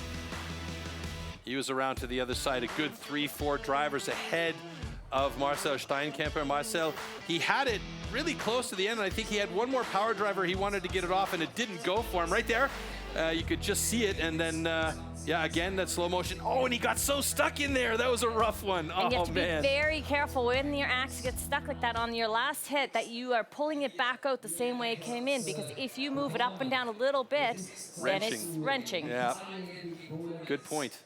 Haha. All right, heat number 4 coming up with Alessandro Ciapponi and Marcin Dubitsky. Alessandro Ciapponi recently out of, also last year, I believe, was his first full year as a pro. Correct me if I'm wrong. Yeah, I think so, yeah. They both. He either exited the rookies mid last year or was a pro beginning of last year, but he has really made a statement for Italian timber sports as one of their premier sawyers and choppers. Stand to your timber. 3, 2, 1, go! So Marcin Dubitsky getting right into it. Interesting stance for him as, Ciapponi decides to try and take out some of the wood. That's going to kill some of his time and some of the action on the block there. Wow, look at the power by Marcin Dubitsky there as he moves over to the other side. Ciapponi on the other side of his. A bit of salad on that first side might cause him problems getting through on the second side. And Dubitsky with a 28-19. Ciapponi almost there. He's got 3-4 more drivers perhaps. 2 drivers will do it. 35-62 for Ciapponi. So that puts him in 8th place in the standing. Block chop Marcin Dubitsky in 5th place. Michel Perrin still holding the top spot. Interestingly enough, though, places 2 and 3 in standing block right now belong to the Germans, Danny Martin and Marcel Steinkemper, respectively. So good job.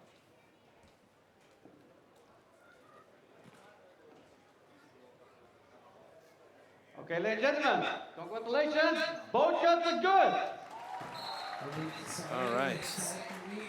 This is the one discipline where you're seeing the least amount of DQs, I feel like. Whether it's the rookies or the pros, we're getting the least amount of DQs here because really the only thing that you can DQ is if you have a false start, right? That's right. False start or out of time. So you saw that big piece in the way again there by Ciapponi. He did take the time to try and hit it away. He should have just went for it and hit it. But it's a safety thing. In training, you tend to stop, make sure that piece is out of the way, and then continue.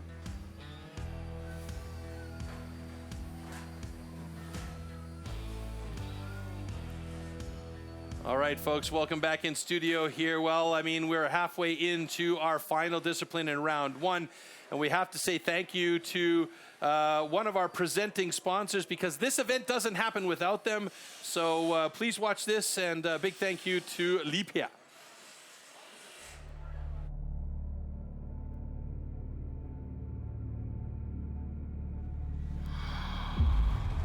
Stand to your timber. 3, 2, 1, go!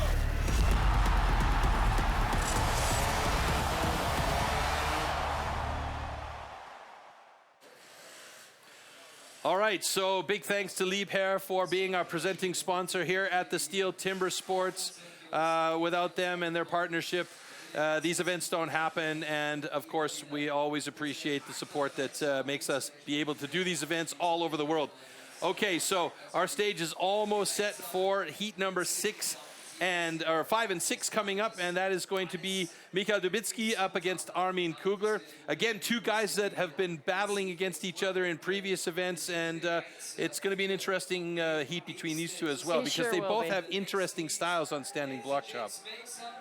All right, so it sounds like that our athletes are coming up onto stage here, so we will get headed over to the stage for standing block chop heat number 5 with Michał Dubicki and Armin Kugler. We got two machines here. We do.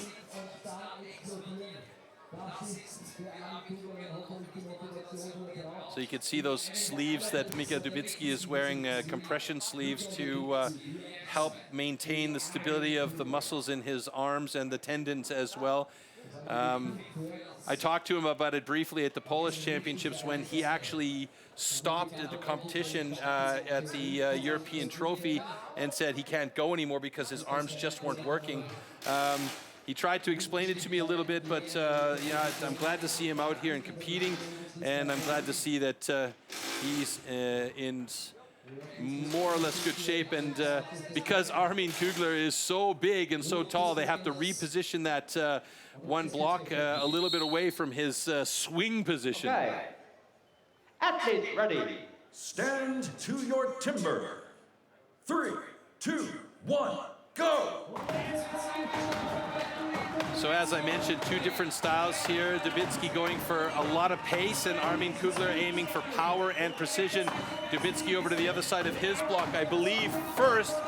No, they're pretty much over at the same time. Oh my goodness, that was an incredible time for Dubicki. 15:76 and a personal best. Armin Kugler with a 20:11. Nice.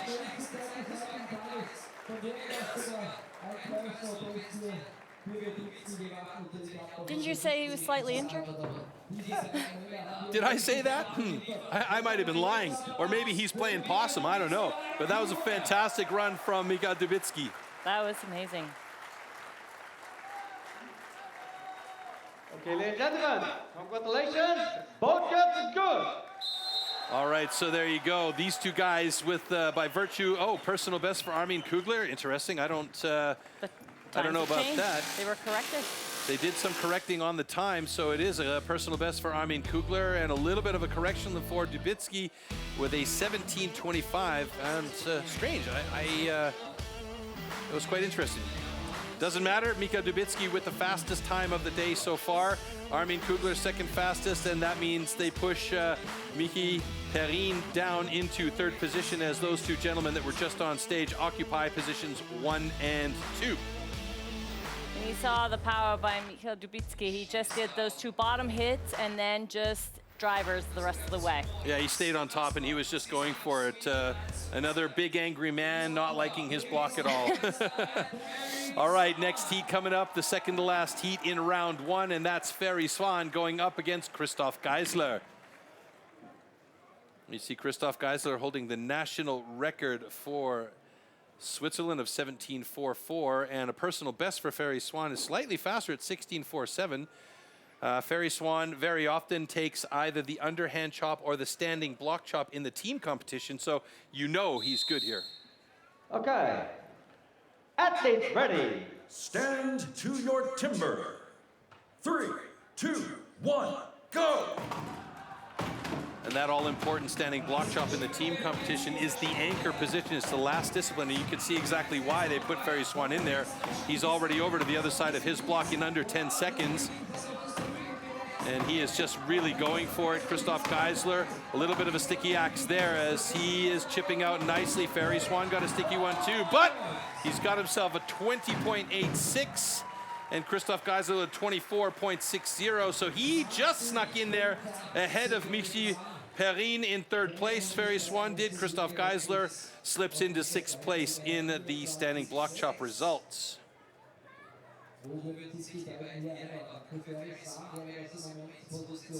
Okay, ladies and gentlemen, congratulations. Both cuts are good. All right, so a couple of good cuts there, and we are almost through round 1 here, as we have one more heat to go in the standing block chop. The guys will clean up the stage, put one pair of stands up as we take a look back at the slow-mos here. Oh, big chip. So very good angle there for Christoph Geisler. He is an amazing axeman. Ferry just so quick, so strong. You can actually say about Ferry Swan, he is probably one of the most fit athletes on the tour. That's right. You can see the pieces of wood flying into our video shot there from Ferry Swan's block as Christoph Geisler is working hard on his second side. Bit of a stick there, but that last hit was enough to knock it off.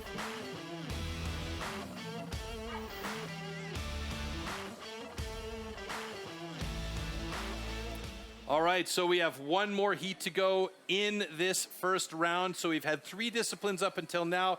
The final heat, heat number 7, in the standing block chop with Pierre Puy-Barré up against Emil Hansen, a couple of big boys that are good with the axe in hand. So I'd be very curious to see how this one goes down. I mentioned that Ferry Swan is sometimes the anchor man for the team competition. Emil Hansen can also slip into that position as well. By the way, folks, if you want to get involved in the conversation, you can see just down below me there is the hashtag for STIHL Timbersports. We do have another hashtag called Kiss My Axe. Don't let me misspeak that one. There it is. So if you want to get involved in the conversation, send some notes in, send some pictures from the events you're participating in or just being a viewer at, do get involved. We'd love to see your comments online and know what you guys are thinking out there. Yolanda, one more heat to go in this underhand chop, and we haven't seen any DQs so far. We did mention that this is one of the events where the least DQs happen. What are your thoughts so far on what we've seen? Well, it's been such a close-knit race out, so we'll just see what these two guys do, and then we'll see where we have those overall standings. Yeah, it's going to be interesting how this changes the overall standings because there have been quite a few, I wouldn't say upsets, but there have been quite a few unexpected results here. Pierre Puy-Barré getting ready to go up against Emil Hansen.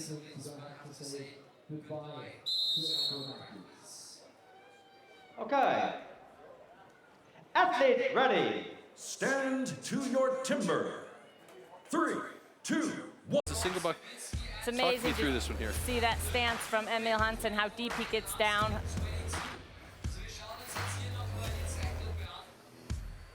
And Puy-Barré just, he's one strong man and uses his power completely to knock that block off. Interesting. Bam. Last 2 blows from Puy-Barré, though. It looked like he thought it was going to go and just wanted to give it a little tap and didn't drive through like you say the guys probably should. Maybe you should be coaching. Okay, so standing block chop rankings coming up here. Then we're going to have a quick look at the overall standings and how that affects the European Cup standings as well. Dubitsky, Armin Kugler, and Puy-Barré on top of the standing block chop ranking here with Michael Dubitsky having a 17:25 time, a good 2 seconds and change faster than Armin Kugler. In the overall standings, Dubitsky on top now with Kugler in second place and Puy-Barré in third. Emil Hansen, Cyril Paps, and Christoph Geisler rounding out the top 6 with Marcin Dubitsky in 7th place. Then we have Maurice Perrin, Swan, Martin Steinkemper, Dallinger, and Chiapponi. So you can see there the points distribution as the team is getting ready for the stage. And now the Nations Cup. Scandinavia still in the lead. Now with 13.75 points, they opened it up a little bit.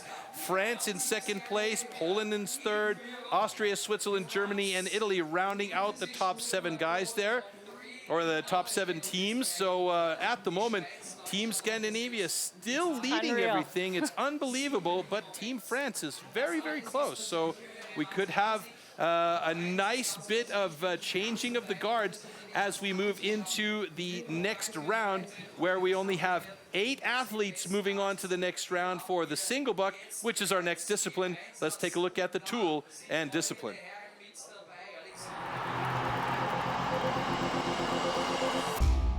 The 2-meter-long cross-cut saw used for the single buck discipline is made especially for competition. A series of consistently patterned 10-centimeter-long teeth are cut with a laser on one side of the saw and then hand-sharpened. Saw teeth are divided into 2 types: cutters, and rakers, just like on the old school saws. The saw weighs about 5 kilos and its base price starts at around 1,500 euros. Single buck. The single buck is a one-man saw about 2 meters long. With this, the athletes have to cut off a complete disc of a 46 centimeter thick wooden block. The perfect interplay between rhythm and strength is the key to success.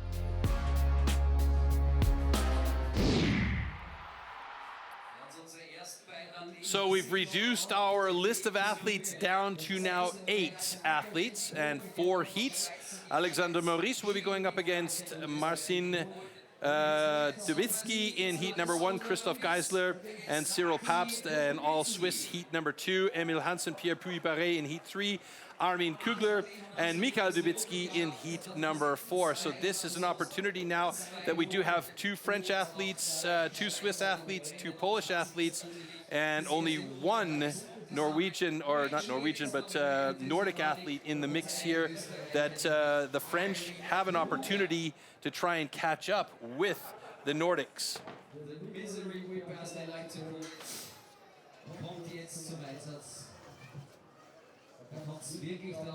And this is also an opportunity for the Polish athletes to take on a little bit more here, because these are strong disciplines coming up for them, the single buck and the springboard. Athlete ready. Stand to your timber. 3, 2, 1, go! Oh, that was a very fast start by Mikhail Dubitsky, or Marcin Dubitsky. Is this Marcin or Mikhail? It's Marcin Dubitsky. Oh, a big bow there. That's why they call it the misery whip, but he got through in 14.82.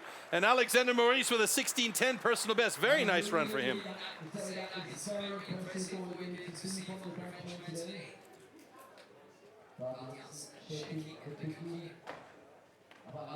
So up until this point, France was in second place behind the Nordic countries. So this is a great opportunity now for France to try and catch up, as I mentioned, the Nordic countries only have 1 athlete in the mix remaining. Both jumps are good. Marcin Dubitsky also gets a personal best after they made the adjustment, so that's always nice to see. Great job, and you never see that kind of emotion coming from the Poles very often, but it's nice to see when it does happen, and you could tell he was very excited about that one. Alexander Maurice also with a fantastic run. So you can see here that Marcin, he kind of lifts his saw just a little bit when he pushes it. That means he's not using the entire saw to cut. He's only cutting in the front part of it. So if he would not lift it as much, he would be cutting more wood. So keeping a flat saw in there. Nice efficient cut from Alexander Maurice. So Marcin Dubitsky with a 14.60. And Alexander Maurice with a 15.86 final times there. Those 2 guys are locked in at the top 2 spots for the moment. But a couple of gentlemen from Switzerland, both of whom are very solid on the single buck, in particular Christoph Geisler, holding the national record for this discipline. That's right, this is his specialty.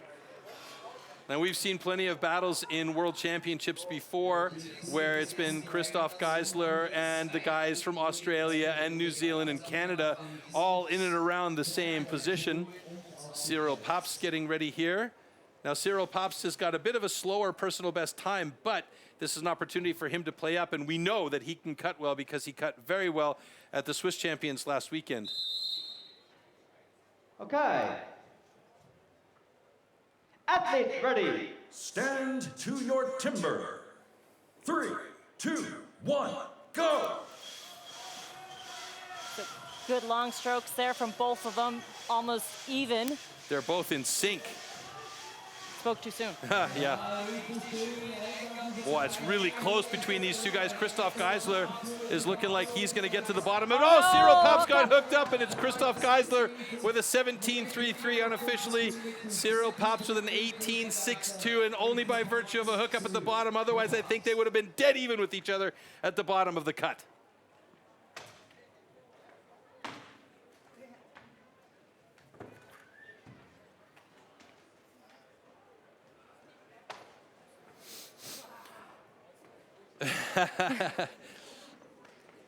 Cyril joking around with Christoph. Okay, ladies and gentlemen, congratulations. Both cuts are good. All right, so adjusted times, Christoph Gaze with a 17:10, Cyril Pops with an 18:39. Third and fourth places respectively in this discipline, and that moves him up into second and third for the moment in the overall standings, but the time of Marcin Dubitsky is still the time to beat in single. So definitely not the times that they had wanted, but it always depends on the day. And with that big hookup. Oh, massive hookup. Always at the bottom of the cookie to get a hookup and get that saw moving again enough without breaking off that cookie is crucial. It's almost like they called each other before they came out to do the cut. Let's do it in sync with each other. And then unfortunate, Cyril Papst lost a little bit on the bottom. Okay, Emil Hansen and Pierre Puy-Barré coming out. And this is one of those things where Pierre Puy-Barré is really, really strong. But Emil Hansen has been showing a lot of improvement in this discipline over the last few years. And I think pretty much every time I've seen him come out to cut the single saw, he has had a personal best or some sort of improvement here. So looking to see how well he cuts this time around. Yeah. Never underestimate the little guys. Nope. Although I don't know if I would call Emil Hansen a little guy necessarily. Well, he's coming in at a meter 85, so he's kind of my height. Okay, I'm shrinking in my old age, and I'm pushing more out the front, so, okay. Yeah. Athletes ready. Stand to your timber. 3, 2, 1, go! And again, syncing up with each other as they get going. Emil Hansen with that super wide stance that we saw him have in the standing block chop, and he is looking very good. Oh, this is going to be a good time for Hansen. 13:23, there's a personal best, I believe.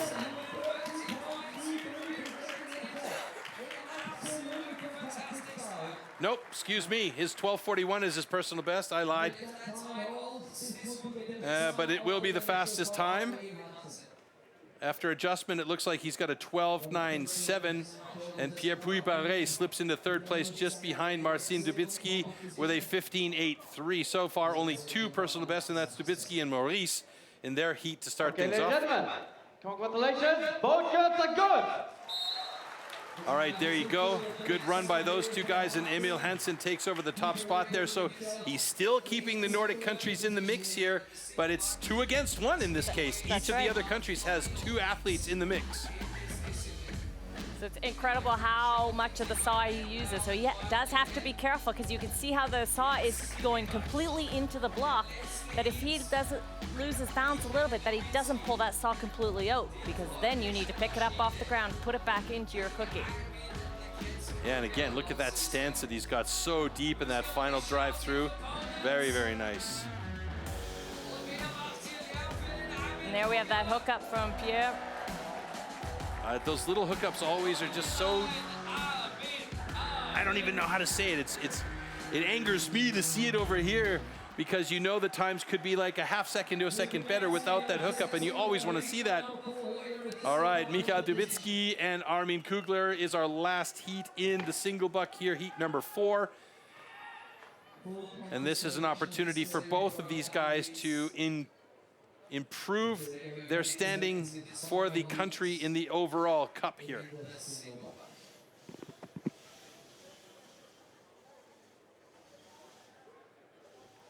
See how shiny the saws are. They've got them all greased up. What are they actually using on there? It's a type of oil, or what is it that they put on the saws to keep them from binding on the blocks? It's a secret. Oh, is it really now? So it's like 10W40 motor oil.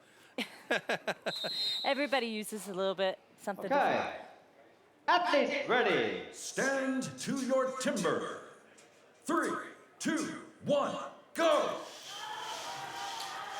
Oh, Dubitsky with an immediate hookup as he got stuck there. Armin Kugler got it going, and he is using the entire length of the saw. Now Dubitsky using the entire length of the saw and speed. He's got his own motor, but he hooked up again again, but he's got it through faster. Unbelievable. I can't get over this guy. Dubitsky with a 15.97 with 3 fat hookups through the cut, and Armin Kugler was cutting through clean and still was a little bit slower than Dubitsky. That is absolutely bananas. Do you see how fast those strokes are going? Yeah, Unreal. and full-length strokes, too. We're not talking about just like half cut. You know, he was going for it full on. What a fantastic result there. So Mikhail Dubitsky slips into 3rd place. Pierre Puy-Barret in 4th. Alexander Maurice 5th. Armin Kugler is there in 6th, and our 2 Swiss athletes are in position 7 and 8. Emil Hansen, the fastest guy here, so they're going to be enjoying those points for the team for sure. But Marcin and Mikhail Dubitsky have definitely done their job to try and get Poland back up in the list. Let's watch these hookups here. With Armin using the entire saw. He's such a good sawyer. Here you see Dubicki picking up the pace, faster, and then that hookup. And another one. Those are crucial seconds that it costs you with those hookups. Wow, that was close to breaking off the disc as well. That is one of those very dangerous situations, and you could see the disappointment, but at the same time, the relief that he had when he had that cut finished. And I mean, that's about as clean a cut as you can get from Armin Kugler, but he just wasn't all that fast, comparatively speaking. All right, folks, well, we've just finished up with our single buck discipline. We're getting the stage ready now for our springboard, which is a crazy one. But before that, we're going to go back over to Floaty on the interview stage, who he is with. It's a living legend in timber sports from Sweden, Hans-Ove Hansen. You're right. Hans-Ove is standing right next to me, a legend that is taking good care of the rookies. How does it feel to see the Swedish, the Scandinavian rookies compete on international level? Thank you for the nice words. Yeah, I get goosebumps when you think about all the rookies that are coming, and they're really good. The level is so high everywhere, and I'm really proud of the European and of course the Scandinavian rookies, and also the ladies in Scandinavia is really good. We can hear him shouting in the background, having a good time. And you've been with STIHL Timbersports for many, many years. You've watched the development. What do you think has made the difference over the last few years that, especially in Europe, the growth and the level of competition has risen so fast? Yeah, but I think the athletes they know that they need to do the work. They need to practice a lot, do the training. You cannot just go in a competition and compete. You need to be well prepared, and that's the secret. And if people are starting doing that, the level goes up automatically. And I think like competitions like today, when you have the rookies working together with the pros, that also is something that helps the evolution of STIHL Timbersports. Thinking back when you started off, I don't think there was a lot of older athletes saying, yeah, come on, Hans-Ove, I'll show you around, I'll give you some tips and advice. No, that's right. We have the Rookie Academy. When that started, the level went right up. So that's one reason why so many rookies are good. And they take also the next step to the pro level. And that's very interesting, because when I started, I usually say I was too old from the beginning, but it was also, I was doing one block. I could shop one underhand block, and Australian, New Zealand guys, they could do 2 blocks. But now, all the Europeans and the Scandinavians, they are catching up, closing up, and they can, we're going to see a world champion someday, I promise. That's great to hear from you, Hans-Ove. Always a pleasure talking to you, and thank you so much for giving this positive spirit to STIHL Timbersports, and stick around as long as possible. We really appreciate it. Yeah, I will be in the sport, make sure. Thank you so much. What a legend. Troy, back to you guys. I hope you enjoyed that just as much as me. Absolutely. Not only is he a legend, one of the most polite individuals I have ever met in my life. So let's take a look at the single buck results here and how that affects our overall standings. Emil Hansen with a fantastic 12.97 time and 16 points in his pocket. The Dubitsky boys, Dubitsky boys both with good times of 14.60 and 15.55 for 14 and 12 points respectively. Then the two Frenchmen, Pierre-Puy Barret and Alexander Maurice in 4 and 5.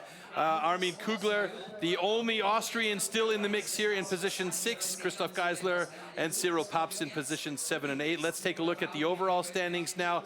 Emil Hansen moving up to the top of the leaderboard with 38 points. 1 point back of him is Mika Dubitsky. Then we have Pierre-Puy Barret with 34 points and Armin Kugler with 31 points. So among the top 4 guys, only 8 points separate them, and that's still achievable in the Springboard, which is our next discipline coming up. And a quick look at the way the Nations Cup ranking is shaping up. Scandinavia still opening up the lead to 16.75 points. France 4 points back, good 4 points back, needing to get up there. And Poland's back in 11 points with 3rd place at the moment. So those top 3 teams are going to be really battling hard as we head into the Springboard. Now, we do have the World Championship coming up in November. We're going to have the Team World Championship as well as the individual World Championships in Stuttgart, Germany. There are still tickets available, and to wet your whistle a little bit on this one, let's take a look at what this World Championship could look like with a quick teaser and a vibe for that event.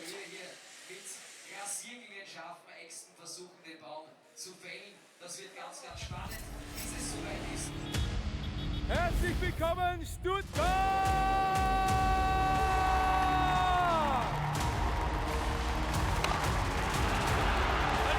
Record from Sterling Hart. To celebrate the 90th anniversary, STIHL has brought the STIHL Timbersports World Championship back to Stuttgart.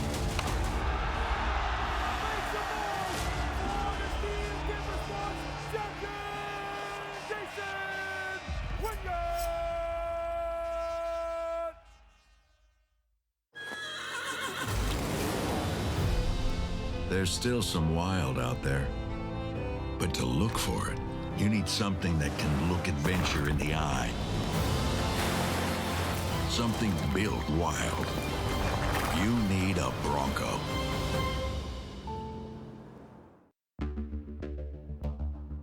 This is IMO Evo.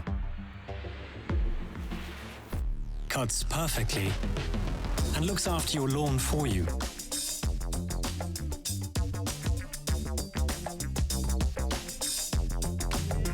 Take control of your garden.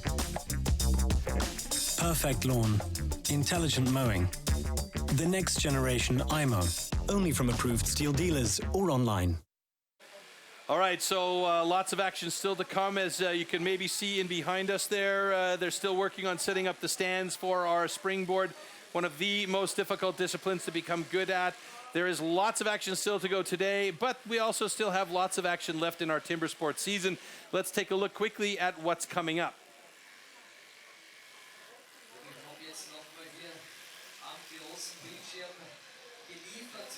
Or maybe not. Oh, here we go. So, coming competitions in 2023. As you see, we are live now here at the European Nations Pro Cup in Seefeld, Austria. Then in 1 month's time, we are in the German Pro Championships in Essen, Germany on the 1st of October. And of course, we always recommend that you come to these events live because there's no other way to really feel the vibe. But on the 3rd and 4th of November, you can also check out via live stream the Team World Championships and the individual World Championships, respectively, in Stuttgart, Germany at the Porsche Arena. There are still tickets available. We've been informed it was sold out, then they released a few more tickets. Those were sold out, now they've released a few more tickets. So those tickets will not be available very long. All right, now you guys have been watching us all day long. The guys have been cutting wood, chopping wood. They've been throwing it out over here and knocking it out all over the place. And a lot of people are going, hey, wait a minute. We've got a lot of climate problems at the moment. What about sustainability here? Well, our wood is sustainably managed and harvested, folks, and we want to just illustrate a little bit how that's done with this next little clip. Take a look. We as STIHL Timbersports pride ourselves that all wood is sustainably grown, harvested and recycled to minimise the overall amount of wood processed. Firstly, this popular wood is grown on certified plantations. Secondly, the white pine for our sawing disciplines is only sourced from certified forest management.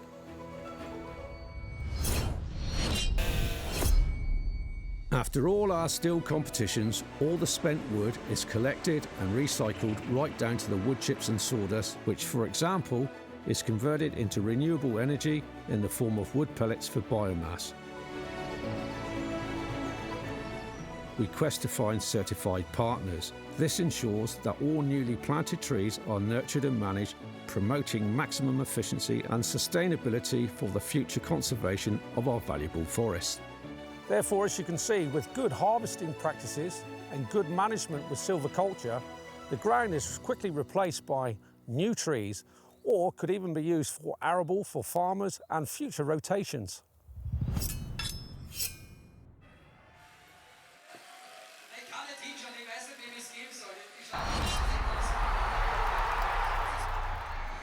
STIHL Timbersports is an international extreme sports competition series featuring 6 disciplines: 3 chopping and 3 sawing.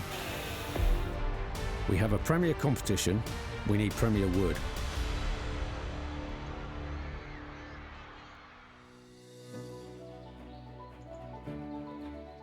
The biggest challenges that I face as part of my role is to ensure that our competitions are supplied with the highest quality wood.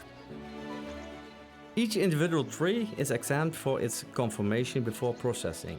We need to make it fair for all athletes. So we are selecting different sections of the trees to use for each of our specific disciplines. Once the trees are felled, extracted and transported to our facilities, we measure, mark and then cut the wood into sized blocks. We then peel the blocks ready for competition.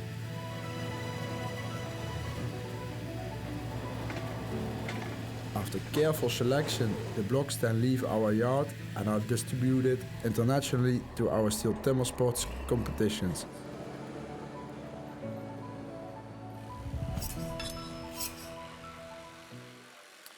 All right, folks, so we are almost ready on stage for Springboard. Let's give you a little bit of a clarification about what the Springboard is all about. Check this out. Springboard. Springboard simulates the traditional way of felling trees, climbing up over thick roots. First, notches known as pockets are chopped into the log. 2 springboards are then anchored into these pockets. The athlete then climbs up to chop through a 27-centimeter thick block of wood in the fastest time possible. All right, so there we see our 4 heats in Springboard. We'll have 2 heats, and then we will reset the blocks on top for heats 3 and 4. So we're going to start off our Springboard discipline with Alexander Maurice, and I believe that's Marcin Dubicki with 2 M Dubitskis out there. As a Dubitskis, it's a little bit confusing, eh? It is Marcin Dubicki going up against Alexander Maurice. Now, both of these guys have Springboard times of over a minute. Alexander Maurice with a 1:00:59, Marcin Dubicki with a 1:13:12. This is a very, very, very, very difficult discipline to become good at. Why? It's just cutting a hole, putting a board in and jumping up and cutting, right? Come on. Yeah, that hole is the tricky one. It can make or break your entire event of this Springboard. Yeah, for me it seems like this is more the maker or the breaker than the hot saw is, because this one determines who actually gets into the hot saw discipline, and those pockets these guys have to cut, that hole that I was talking about, are super important. You don't want to mess around chopping away and taking your time to cut those pockets. You want to get up and start cutting that top block as quickly as possible. That's right. You see them getting ready now, making sure that everything's in the right spot. Yeah, this is very much about routine as well, making sure that you've got everything where you expect it to be. You can see there Alexander Maurice setting a couple of sandbags down at the bottom of his Springboard so that it doesn't slide away on him. You can also see on those boards that they have a metal tooth right up there at the top of the board, and it's almost like a skateboard grip tape on there, or a rubber grip tape that they stand on. So the best situation would be, and this is what we saw with Walter Page at the US Championship. 4 pockets, board in, 4 pockets, board in, and cut a quick block on top. We saw that as well with Sterling Hart back in 2016. Both of those guys having achieved world records in their particular time. Okay. Athletes ready. Stand to your timber. 3, 2, 1, go!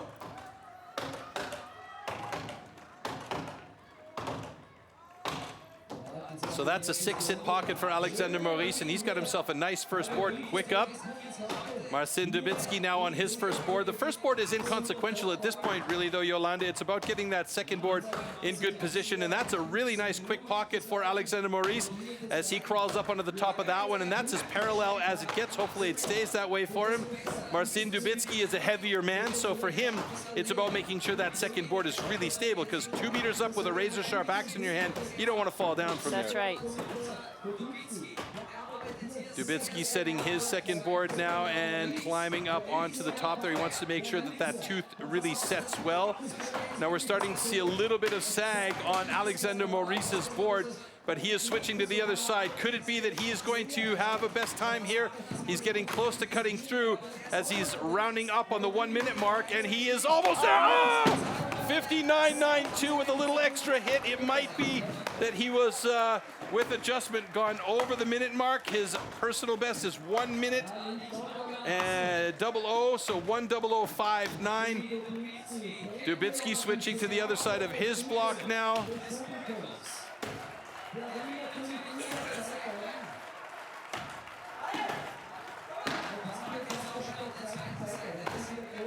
And there he goes at 1:29.13. So slower than his personal best time, but that was a great time for Alexander Maurice.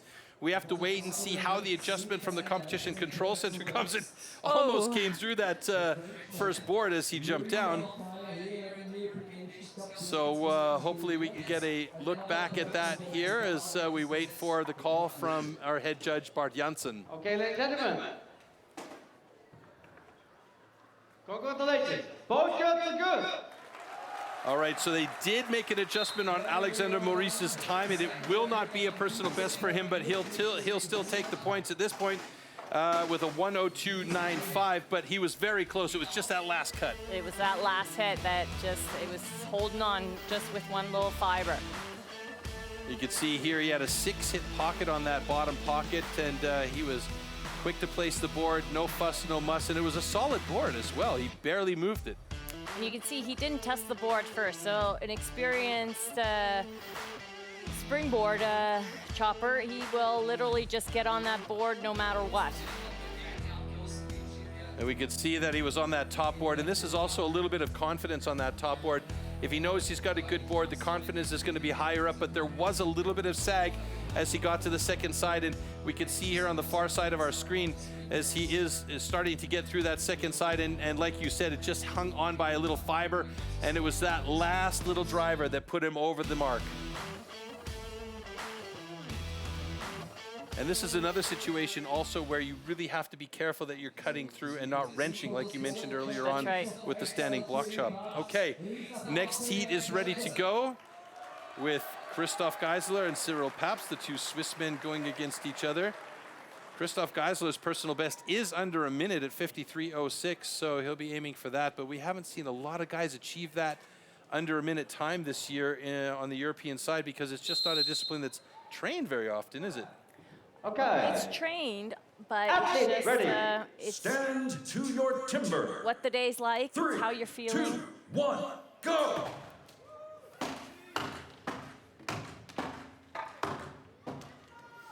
Christoph Geisler with a 4-hit pocket right there. Cyril Paps, I'm thinking that was 5, maybe 6. I didn't count his as cleanly as I did Christoph's.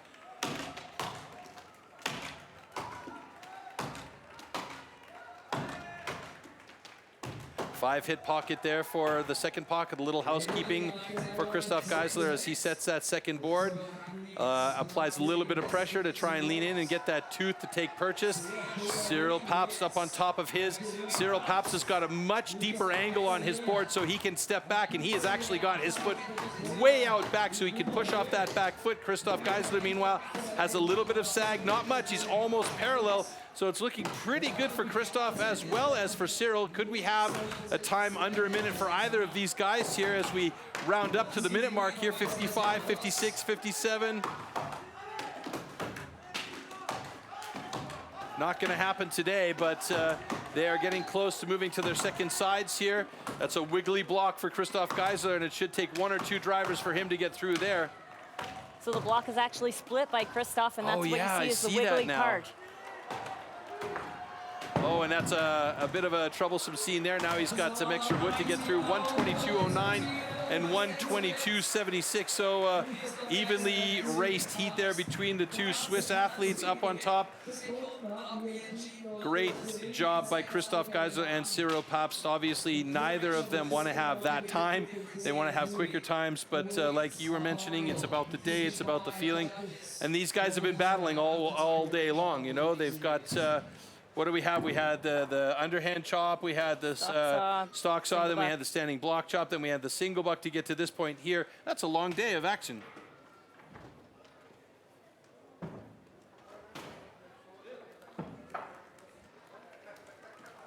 Okay, ladies and gentlemen, congratulations. Little wave there from Krista. Little wave there. Gotta love that.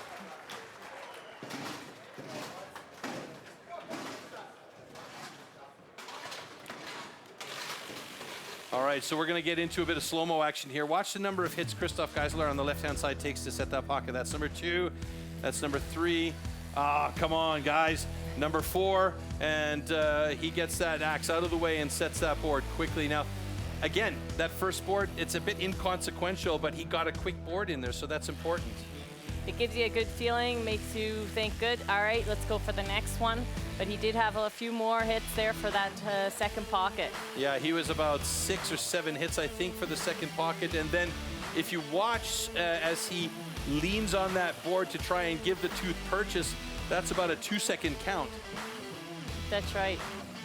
And you can see that when he's standing on the board, he's not utilizing the entire length because of the fact that he could start sagging. There you see Cyril Pabst's block coming down. Thankfully, our cameramen stay safe in that location. Yeah. I mean, the guys do a great job, but the danger pay must be fantastic for our camera guys. So they're paying for the beers tonight. All right, so really quickly, we're in Seefeld in the Tyrolean Alps in Austria. It's a beautiful location. It's fantastic for tourism. On that note, Floaty is with the head of tourism for Seefeld, and that is Elias Walter. Let's go over to him and listen to what Elias has to say about the action and the events today. Troy, you're absolutely right. Elias is standing right next to me. Elias Walter, Managing Director of Tourism here in der Region Seefeld. Sports seem to be a great place to come for here in your Seefeld. Why is that so, and how much origin and how much history do you have? Absolutely. First of all, a very warm welcome here in Seefeld. It's a great atmosphere. Well, I think, as you mentioned, sport has a long history. We were proud hosts of the Olympic Winter Games in this area for 2 times, also for the World Championships in Nordic, and now we are proud hosts of the Timbersports, and I'm super, super happy, and it's so competitive. What a nice event. Is that something you would try personally? I've been told you're a very good skier, you're good in snow. Would STIHL Timbersports something you'd like to try out for summer? Maybe. For me, it's the first time that I saw this event live, and I'm really impressed. I didn't saw before that it's so competitive and so much sport, and I'm really impressed by all those guys and women. It's a fantastic sport event, but it took some time, or will take some time before I try it in person. Well, maybe when we come back next year, Troy and me will give you a special session on STIHL Timbersports. Always great to be here. Thank you so much for taking your time and for making this possible. And Troy and Yolanda, back to you guys. Thanks again, Floaty. And yeah, I think, Elias, we can start off with the single buck like I did, and you can wreck your shoulders that way. Okay, look, we've got 2 springboards already done, 2 more still to come. There was a world record back in 2016 set by Sterling Hart. That world record, which we thought would never be broken, was recently broken at the US Pro Championships by Walter Page. Let's take a quick look at how that went down and how the perfect storm happened for him. 3, 2, 1, go! Page on the right, going for that 4-hit bottom pocket. It's done. That is step 1. Up on the top board. Going for, look at Bo Quinn right with him. Bo Quinn hanging right with him, another 4-hit top pocket. Walt Page chasing at 15, are you kidding me, seconds. Walt Page going after his best time of 47.21 at 23 seconds. He's chasing a world record. Walt Page on pace for a world record right now. Walt Page going for the world record.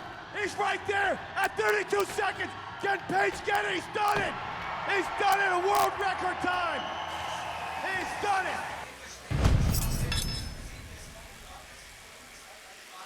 I mean, all you can say there, Yolanda, is wow. Unreal. That was unbelievable. I mean, the excitement that must have been going in that arena there for the US Pro Championships, absolutely incredible. 2 times 4-hit pockets, and then we know, in fact, that Sterling Hart did send Walt Page a note afterwards saying, hey, congratulations, good job. So there's a lot of team sport there. And you can see on the bottom right-hand side of the screen there, the Springboard results so far. And it sounds to me like we're almost ready on stage. The guys are just doing the last little bits of final adjustments to get those top blocks in position for our last 2 heats. And now we have to point out there's 2 more heats to go, and we will once again reduce the roster of athletes moving on into the final round, and that is down to 6 athletes. But our next heat lineup is coming up here, so let's check out who is in that heat.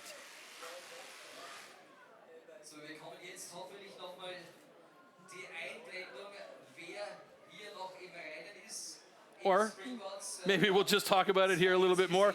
So in heat number 3, we should have Emil Hansson and Pierre Puy-Barret. Here we go. And Armin Kugler going up against Michael Dubitsky. So Emil Hansson and Pierre Puy-Barret, both guys with under a minute, but by just a hair. And as we've seen today, that under a minute isn't really necessarily running for these guys, but it's, as you said, it's about how they're feeling and what kind of condition they're in at the moment. Now, Emil Hansson is a bigger guy, but he's not as big as Pierre Puy-Barret, and that's an amazing thing to think about when you're looking at those springboards holding up like a guy that's 120 kilos, 2 meters above the ground.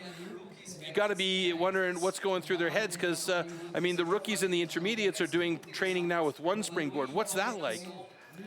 So it's just, you got to get that pocket right to hold your weight that you're bringing to the game.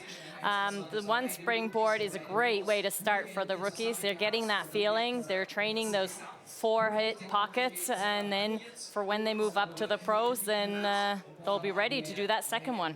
Now, there's even events that are just show events, but they actually do 3 springboards. I can't even wrap my head around that. 3 springboards and then cutting a block at the top. That is incredible. It sure is.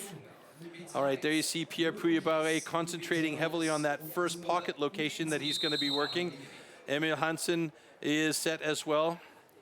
At the Nordic event, we had to help out Emil Hansson because he had his block on the top upside down, so they had to reset that. Here we go. Stand to your timber. 3, 2, 1, go!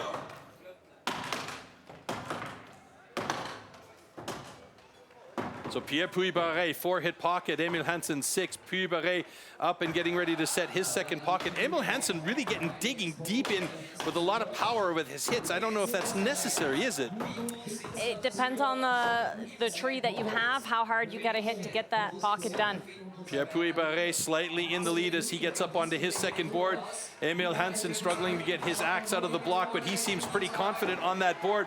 2 meters up in the air. He's got his foot almost all the way at the back of the board, and he's pushing hard to get through there, getting support from the audience here. Pierre Puy-Barret putting power into his drivers, but he's a little bit farther forward on the board. Neither of these boards have hardly any sag on them at all, so they should both be in good condition to keep working at it. Pierre Puy-Barret, he's using that upper body power. Emil Hansson using his whole body to try and cut through there. Emil on the backside of his block now. should be able to get it in under a minute. No, I don't think so. It's not going to happen, but one more driver, two more should do it here. Oh, he's got a sticky one now. It's a sticky wicket at the top for Emil Hansen, a 107.15. Puy-Barret trying to get that block from the second side, cut through, passing 112, 113.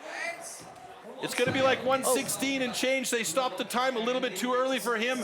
I believe we're going to have 116 for Pierre Puy-Barret. So that means at this point in the game, Alexander Maurice for France still has the fastest time. Pierre Puy-Barret with the third fastest time, and Emil Hansen gains more points again, and that's going to help the Nordic team stay ahead. That's unbelievable.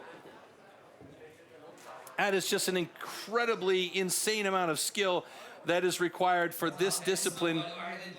But for me, it was quite a surprising to watch Emil Hansen cut those pockets, because he again had that massively wide stance, very deep, and it almost looked like he was trying to cut through the block instead of cutting a pocket.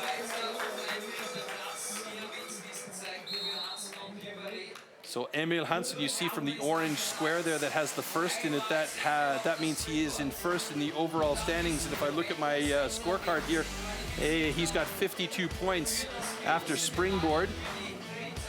And you can see that cut in there, doing a little bit of house cleaning. I think he had 6 hits on that first pocket. Yes, he did, yeah.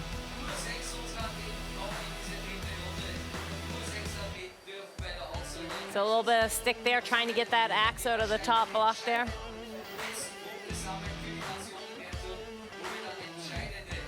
You can see the difference between these two guys on their top boards. The back foot from Pierre Puy-Barret is almost under his butt, and Emil Hansen's got his back foot all the way at the back of the board, so he can really press off that back foot, rotate his hips through those drivers, and put power into it every time.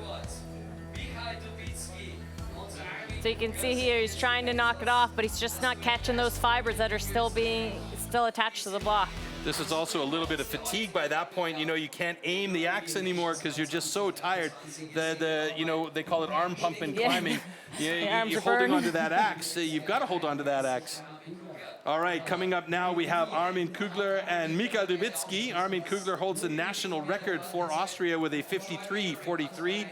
Mikael Dubitsky's best time is a 51.51, and again, those under a minute times for a couple of big boys is very impressive.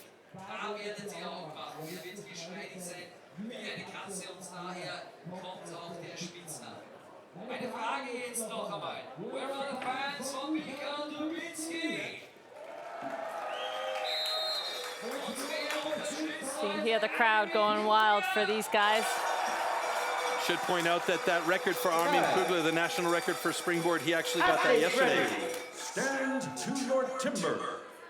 3, 2, 1, go!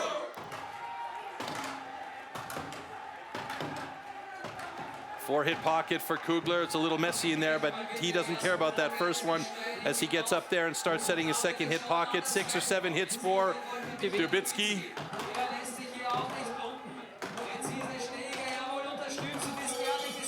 5-hit pocket on the second one for Armin Kugler. Dubitsky still working on that second pocket as Armin the Cat climbs up onto that top board and starts working the top block. Mikael Dubitsky on top now. He's got a good board. And now Dubitsky can put that power in there. You can see his back foot is nearly out at the back end of his board. He's got good angle. Armin Kugler getting in deep. Dubitsky chasing him down now. Are we going to have under a minute for either one of these guys? It could be for Armin if he's clean on the backside. 53, 54, 55. It's getting close for both of them. Oh! Kugler's done it. Or, excuse me, Dubitsky's done it. And so has Kugler. Kugler actually did it at 1:00:01, so I'm pretty sure that that is going to be reduced down after the adjustment. And a great job by Mikael Dubitsky to really motor through, and both of these guys, I'm pretty sure, are we going to have clean under a minute times. 56.84 at the moment for Mikael Dubitsky, and Armin Kugler with a 59.58.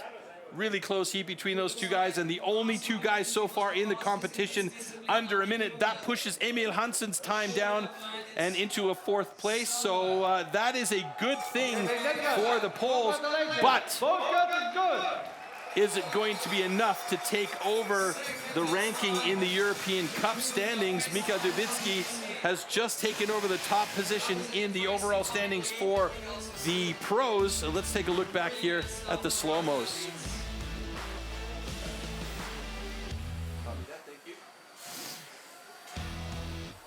So Armin just continues to get better and better at this discipline. It was a couple of drivers extra that were problematic for him on the top block, but getting up there, he was nice and quick.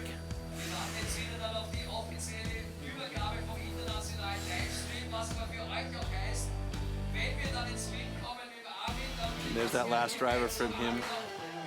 A little bit of that accuracy was missing, and I think that's due to, like we said, fatigue and just being able to control the axe up there.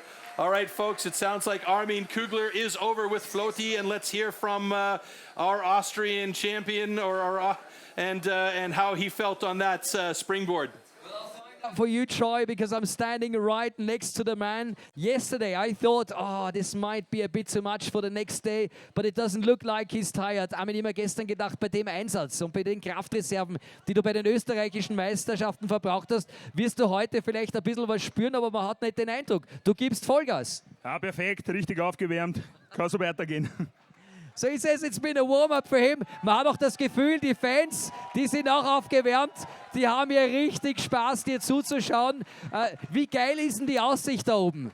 Ja, das ist super. Wir sind ja von Haus aus schon auf 1200 Meter und da kommen halt nur mehr 3 dazu. Perfekt. Du hast mir irgendwann einmal gesagt, du hast ein bisschen Höhenangst gehabt. Gibt es das noch oder ist das, seit du STIHL Timbersports betreibst, einfach weg? Ja, das gewöhnt man sich irgendwann ab und man ist halt dann schneller, man will ja wieder zurück auf den Boden.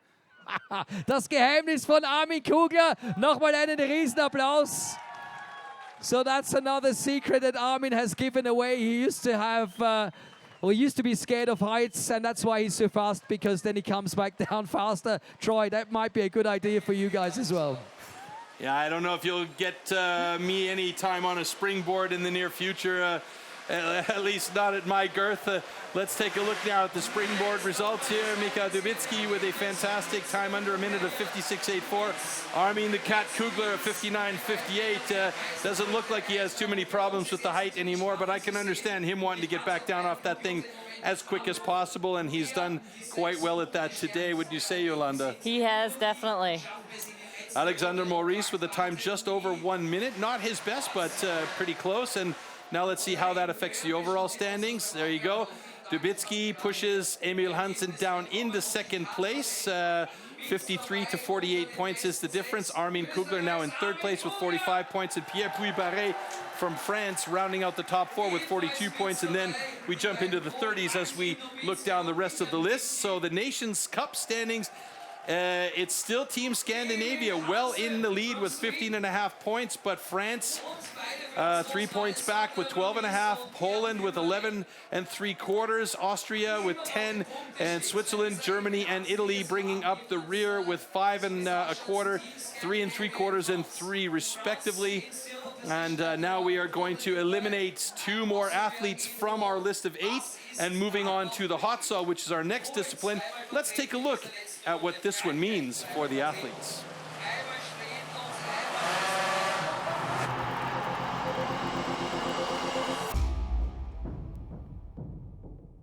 These custom, handmade, race-tuned machines are built for maximum power and precision and to cut the wood as fast as possible in a competition.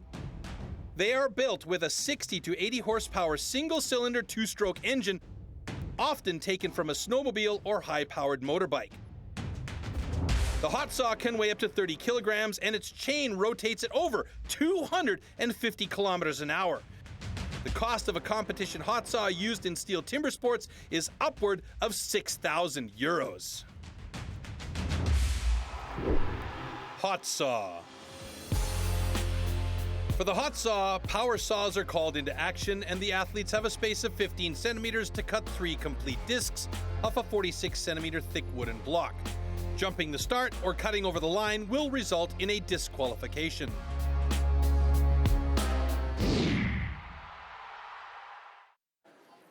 All right, the hot saw, the maker or breaker discipline. It's interesting, though, because you actually have to be licensed in order to operate these saws. You have to be over 18 years old, so that's why any of the rookies that have shown prowess in the rookies and want to get into the pro ranks early have to be 18 to be able to run these saws. And here's why. We're going to check out the warm-ups in the background here in the backstage area at just how angry these machines really are.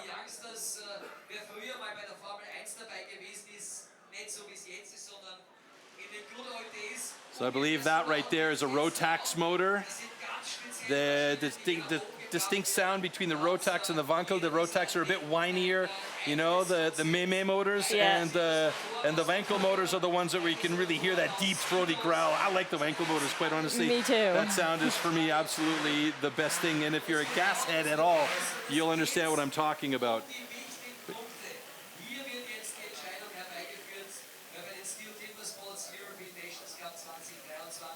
So there you can see that harvester bar on that hot saw, the steel bar.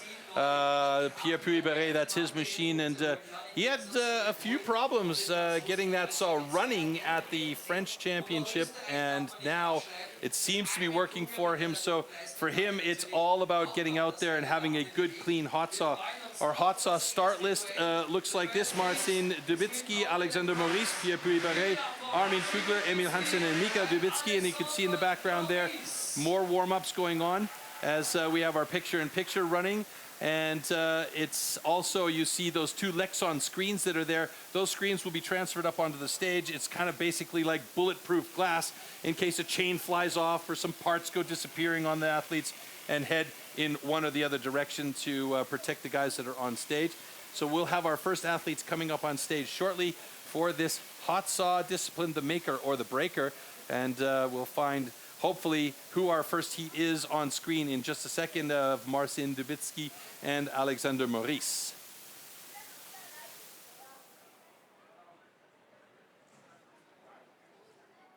All right, so we're just seeing that hot saw warm-up area. Emil Hansen, one more saw to go, and you can see the different style of saw that he has.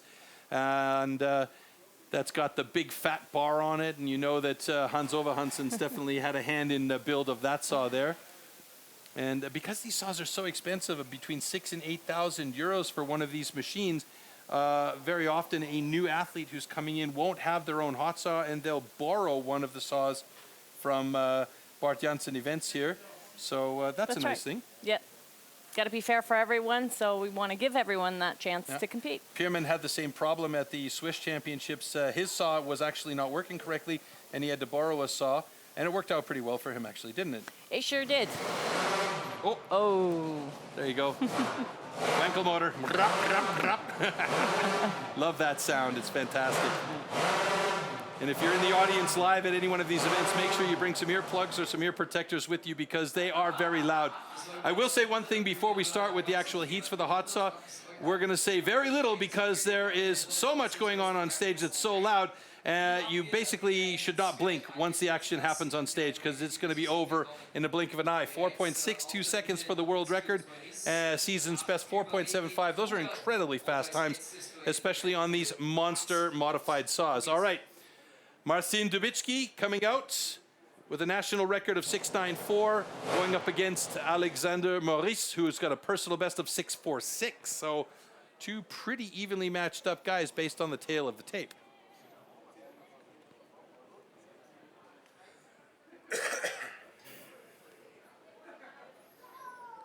Like I said, folks, when the action runs, don't blink. You'll miss it. Okay, gentlemen, warm up your saw.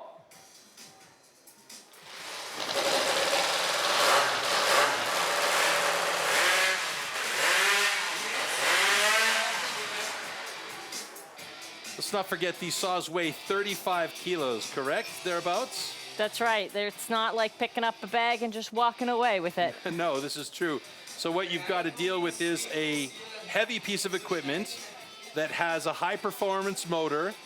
The motor is shaking the entire unit. The chain is moving at 250 to 270 kilometers an hour. Then you have to control the lift, control the cut. The chain wants to suck you into the log or push you away from the log. So there's a lot of stuff going on here.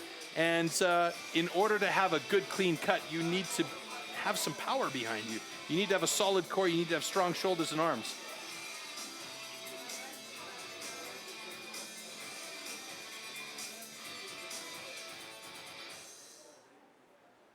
Okay. Athletes ready. Stand to Don't your blink, timber. folks. Here we go. First heat in hot saw. This is for all the marbles. 1, go. Oh! Marcin Dubitsky had a problem. He put the chain on before he pulled the trigger, and that stopped the chain cold. It's a 7 and change for Alexander Maurice, so a 7:15, and Marcin Dubitsky has to start it. That's going to be a terrible time for him. He's got to get 3 cookies on the deck, and he has done it, but the time is going to be slow.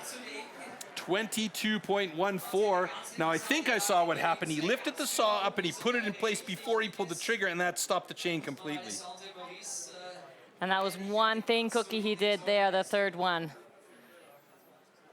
Aber so ist es bei der Hot Saw, it's the maker or the breaker. Da kann so viel passieren in diesen wenigen Sekunden. All right. Okay, ladies and gentlemen, congratulations. Both cuts are good. Both cuts are good, but Marcin Dubitsky not going to be happy with a 21.97, and you could be promising, or he'll be promising himself that that will never happen again. So let's take a look back at the slow-mo here, what actually happened. Yeah, he got up there before he pulled the trigger, and because these chains are direct drive, correct? They don't have a clutch, so when the motor is running, the chain is running. That's right, but you still have to give her gas that it keeps running. That was a great second cookie there from Alexander Maurice, a nice thin one. And above all, that second cookie was super thin on the upcut. And here is the drama that ensues after something like that happens. You have to go in and do 3 cookies after restarting the saw. The pressure is really on to make sure that you've got, oh boy, you were right on that third cookie. That was paper thin. Wow, fantastic. Not fantastic time-wise, but fantastic that he kept his cool, stayed calm, and went in there and did the job that he needed to do. All right, so Pierre-Puy Barré, national record of 5.79. Not that far off a world record. Armin Kugler, he had problems yesterday with the hot saw, and he really struggled with it. But it's a new day and a new competition as these two guys are up on stage. And once again, it's all to play for here in the hot saw.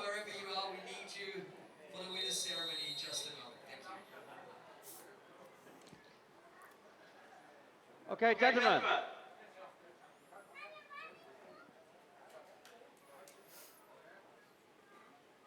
Just have to move one of our cameramen out of the way and keep him safe. That's Bouma. Bouma is one of those guys that likes to get right into the mix to take those pictures and get really nice shots for us, but sometimes that puts him at risk. So Dr. Jörg Kurzenberger went over to him and said, come on, Bouma, you got to just give yourself a little bit of safety space here. Other cameraman on stage is Max P. Max G, excuse me, yeah. We've got so many Maxes as cameramen, I can't keep up.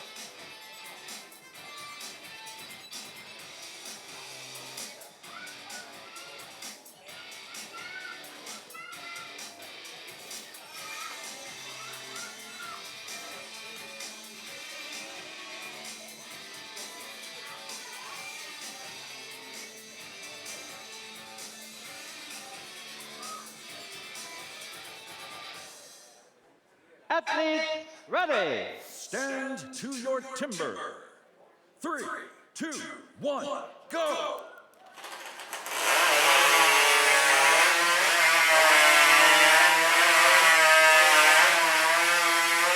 All right, a much better run today for Armin Kugler, 8.75. Pierre-Puy Barré with a 7.48.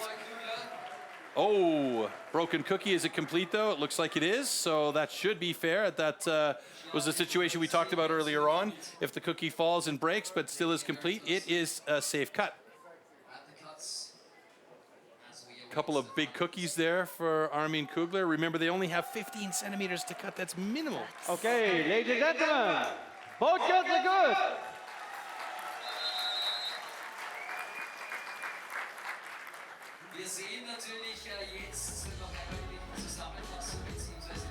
So both quick to start, but look at that tempo increase by Pierre-Puy Barré, unreal.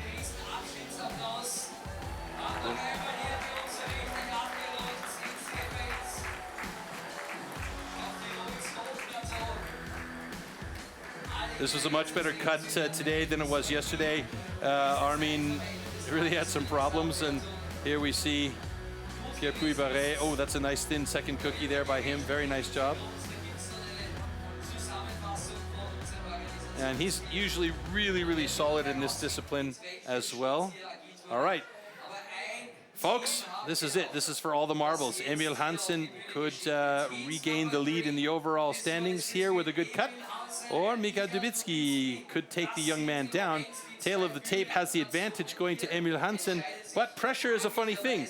Pressure will get into your head, and if you don't have the mental stability, or if you're just not on point for the cut on that day, it could mess you up. We've seen that so many times in the past with the athletes, and a small mistake will knock the chain off the bar, or other things can happen. That's right.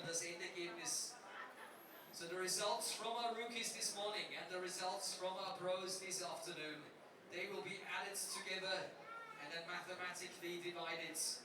And after that, we will know who will take home victory here at the STIHL TIMBERSPORTS. Making sure that everything's in place. Yep. Everything's on that needs to be on. Okay, Everything's get down. off that needs to be off. Warm up the floor. The curiosity. Oh my goodness. Couple of wankles on stage. Mega loud. Unreal. Yeah, these are my favorites. The curiosity is peaked far enough so that the people in the swimming pool have decided to stop swimming or sunbathing, and they're actually leaning on the railing looking over down at the stage from the side there. So Mika Dubitsky in the white and red, Emil Hansen in the yellow and blue, representing their respective nations. Emil Hansen for Sweden, representing the Nordics here today, and of course Mika Dubitsky representing Poland.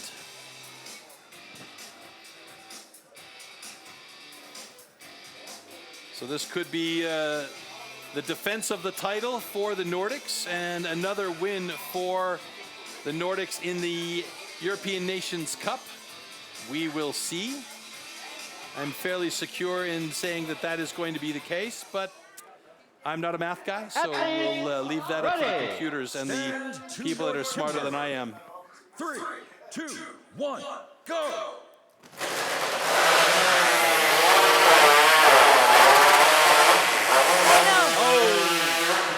Oh no, he's got to do one more cookie. He's got to do one more.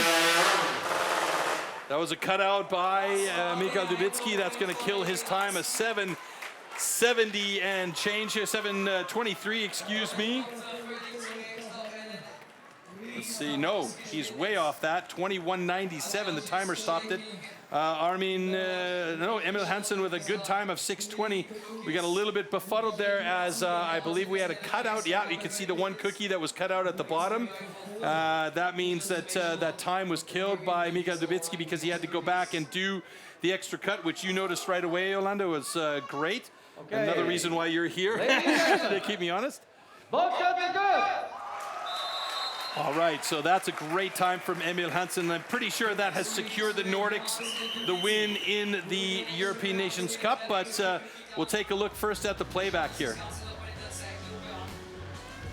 So they both have a good first cookie. There you can see that cutout on the right far at the side. tip of the blade of the bar. It's so good that he noticed that. He was thinking about it, and the other cookie covered it. So it was real big surprise that he saw that. Yeah, I mean, I think maybe he just went for the safety cut. He might have felt it as well. Some of these guys are that in tune with their machines. Those are some fat cookies from Emil Hansen, but he had a nice, good cut there. It was a good start by Mika Dubitsky. Yeah, right there. Good eye. Oh, and it was risky because that third cookie was quite fat, so he needed to be super accurate on that fourth cookie in order to make sure that he had that time there for Poland. Exactly, the handshake is exactly right. All right, so there we have our hot saw results. Emil Hansen with a fantastic 6:20 takes the full 18 points. That means our Nordic countries are going to be your European Nations Cup champions once again. Alexander Maurice and Pierre-Puy Barré for France. Fantastic second and third places here, and they have a solid second place on the podium as well for our Nations Cup, and we'll take a look at the final results overall for the individual here. Emil Hansen takes over the top spot from Miko Dubitsky, who had a little bit of an ugly cut there in the hot saw. It could have been the other way around had he had a good clean cut, but unfortunately it didn't work out for him. And hopefully we'll take a quick look at the Nations Cup ranking. And there we go. Team Scandinavia will take the top of the podium, second year in a row. Team France, fantastic effort today. They'll be second on that podium, and Team Poland will have the bronze medal position for our Nations Cup. Great job. And it was an unbelievably fantastic day of action here in Seefeld, Austria for our European Nations Cup. Yolanda, I mean, it doesn't get much better than this, with the action going up and down, heartbreaks and highs and lows, and situations that we didn't expect. What are your thoughts on today's action so far? It was just absolutely amazing, and just the performance from Emil Hansen now is unreal.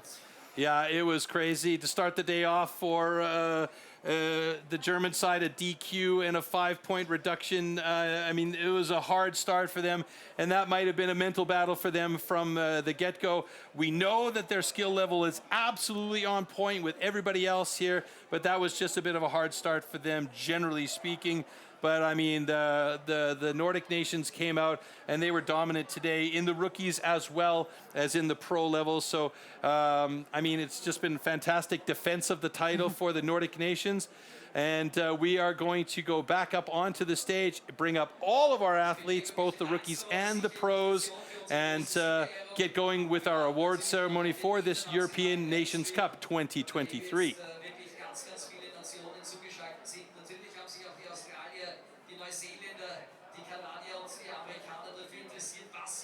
in Europa so abgeht, und das ist natürlich mitentscheidend für das, was wir heute hier zu sehen bekommen haben. Die große Siegerehrung in wenigen Momenten hier bei uns auf Tirols Hochplateau in Seefeld. Winner ceremony coming up in just a moment as we await the teams, of course consisting of all athletes, the rookies and the pros who have worked together to claim the points as we received all our maths. Starting with the 7th position. Wir starten mit Platz Nummer 7 und ich ersuche um einen riesen Applaus für das Team Italien. Team Italy claiming 7th position with 3.00 points. Alessandro Giapponi, Michel Perin and Nicola Treccaricchi.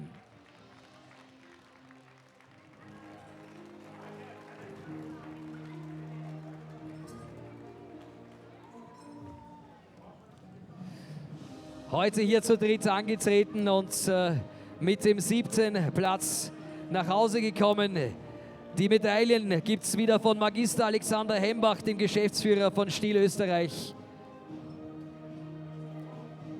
Managing Director of STIHL Austria, Magister Alexander Hembach, handing over the medals as we proceed to the 6th place team. Auf Platz 6, Deutschland, Germany, consisting of Leon Pesch, Team Manshofer, Marcel Steinkemper and Danny Martin.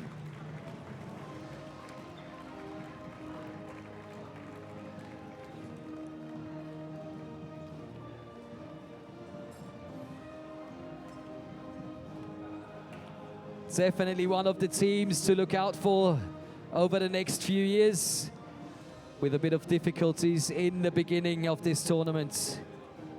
Here at the STIHL TIMBERSPORTS European Nations Cup 2023.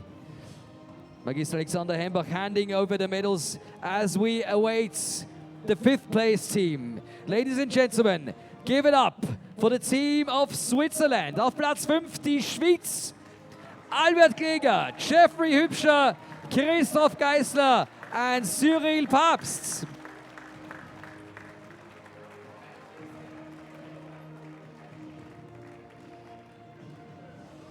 Wie es bei STIHL Timbersports üblich ist, gibt es da noch das Shake Hands mit allen Athleten. As Team Switzerland is getting into position, getting their well-deserved medals here on stage in Seefeld.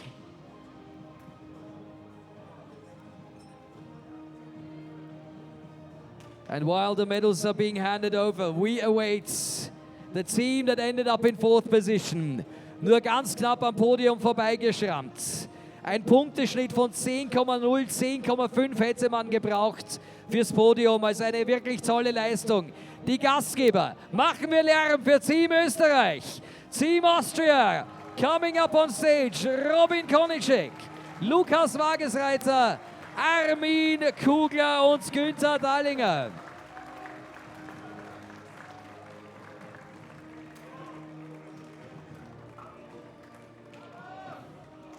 Das Team in Rot-Weiß-Rot hat hier ein Versprechen für die Zukunft abgegeben.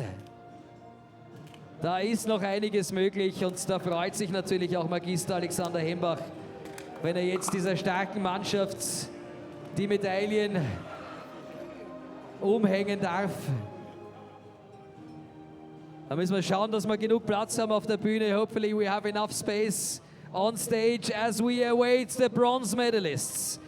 Ladies and gents, boys and girls, dear STIHL Timbersports fans, put your hands together for the team of Poland. Maciej Kosalka, Mikolaj Grönwald, Marcin Dubicki and Michal Dubicki.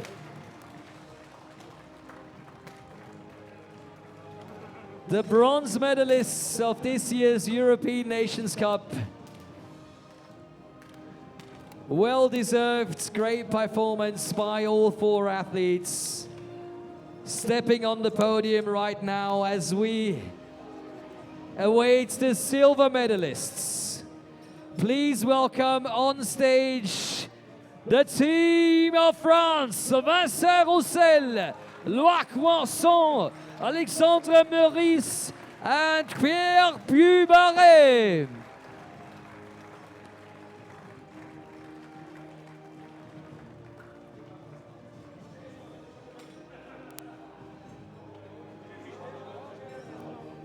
Auch hier natürlich das Shake Hands mit allen Kollegen.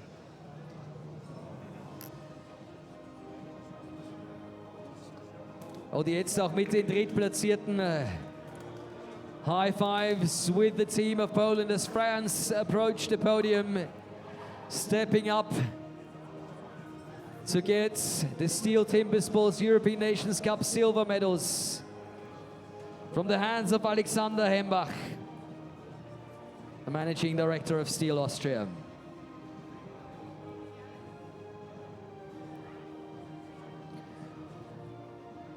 And now it is time for the old and new champions.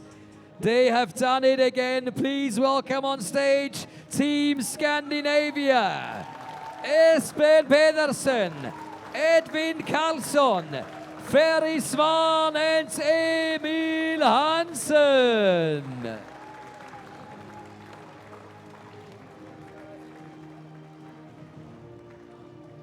What a team, what a performance.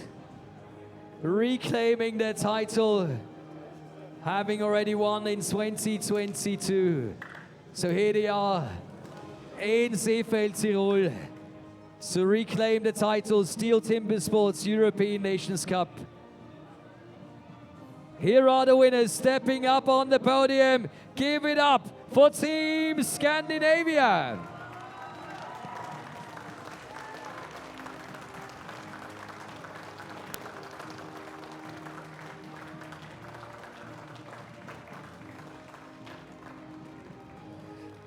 Aber nicht nur Goldmedaillen, sondern auch eine wunderbare Trophäe erwartet sie.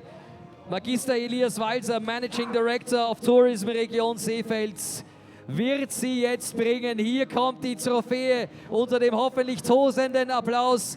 The trophy has arrived from the hands of Magister Elias Walser, the Managing Director of Tourism here in Seefeld, as is it lifted up. The STIHL Timbersports European Nations Cup trophy. And to honor our champions, we will of course play the national anthems of the 2 countries Das heißt, jetzt spielen wir die beiden Nationalhymnen von Team Scandinavia. Ladies and gentlemen, please rise for the national anthem of Denmark and Sweden, starting with the national anthem of Denmark. Ich darf Sie bitten, sich zu erheben für die Nationalhymnen der Sieger. Wir starten mit der Hymne von Dänemark.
Ladies and gentlemen, please remain standing for the national anthem of Sweden.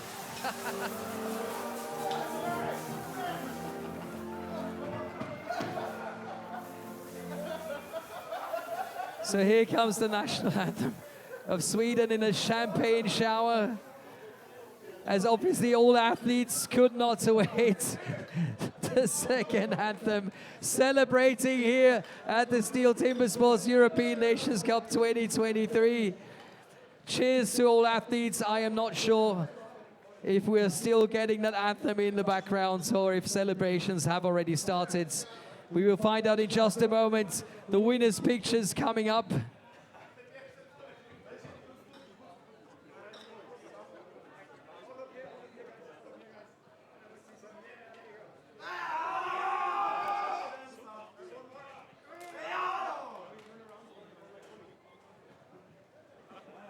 So we've got all the pictures for our press, of course, the winning team enjoying themselves. One more time, make some noise for our winners. Es gibt natürlich noch ein Siegerinterview für euch. Das wollen wir uns nicht nehmen lassen, aber wir geben den Sportlern natürlich hier die Zeit, auch entsprechend zu feiern, diesen Moment hier ganz einfach zu genießen. Guys, what a tremendous win. Looks like you're gonna have one big party tonight. Emil, you're standing up on the podium, but we want to have a winner interview. It's been a return of Team Scandinavia. I gotta step up here just to make sure I can reach up to you for this moment. Did you guys expect to come here to Seefeld and to win again? Of course, we're aiming for the win. Yeah. Always aiming for the win, always having a few but very pointed words. How much fun was it to compete, not only here at the winners' ceremony, but at the competition itself? For me, it wasn't that good competition, so when someone fucks up, the team picks up. Well, isn't that brilliant? That's what this spirit is for here at the European Nations Cup. One of you was not from Sweden, and he was very proud to hear his anthem tonight. This was my best competition ever, so... and I think I did well. I can't do any better. So, yeah. So this is the spirit we want to see. We heard Danish Dynamite, but I think you can be very proud of yourself as well today. I think we all can be very proud. Yeah, I think we all had a good time this entire weekend, and we helped each other a lot. So, yeah. So are you going to return in 2024 to defend your title? Yeah, of course, we will try. Of course they will try. Nothing else would have been differently expected. There's the gold medals. There's the smiles on the faces of the winners. And hopefully back to big smiles in our studio. Back to Yolanda and back to Troy. Definitely big smiles in the studio after that statement from Ferry Swan. We both barely managed to stay without laughing our heads off, and immediately said the same thing into our studio crew here. Hey, I mean, it's been a fantastic day, Yolanda. Your final thoughts on the day today? Just incredible. Short but pointed. Okay, there still are plenty of bits of action coming your way. We are done and dusted for today here for the European Nations Pro Cup in Seefeld, Austria. But on the 1st of October, just shy of a month from now, the German Pro Championship will happen in Essen, Germany, and that will be on a live stream. And then, of course, the big thing that everybody's been waiting for, the Team World Championship returns to Stuttgart along with the Individual World Championship on the 3rd and 4th of November, respectively, at the Porsche Arena. So we expect to have all of you guys watching us there. And if you can't join us, definitely check out the live stream. It is going to be a banana sandwich over there. You're going to be there. I'm going to be there. A whole bunch of our crew are going to be there. We're going to have a ton. Thank you very much, Yolanda, for being with me today and keeping me straight and on the straight and narrow path with the information. I'm Troy Mannering signing off for Yolanda. Enjoy the highlights of the day, and we'll see you guys next time around. Ciao.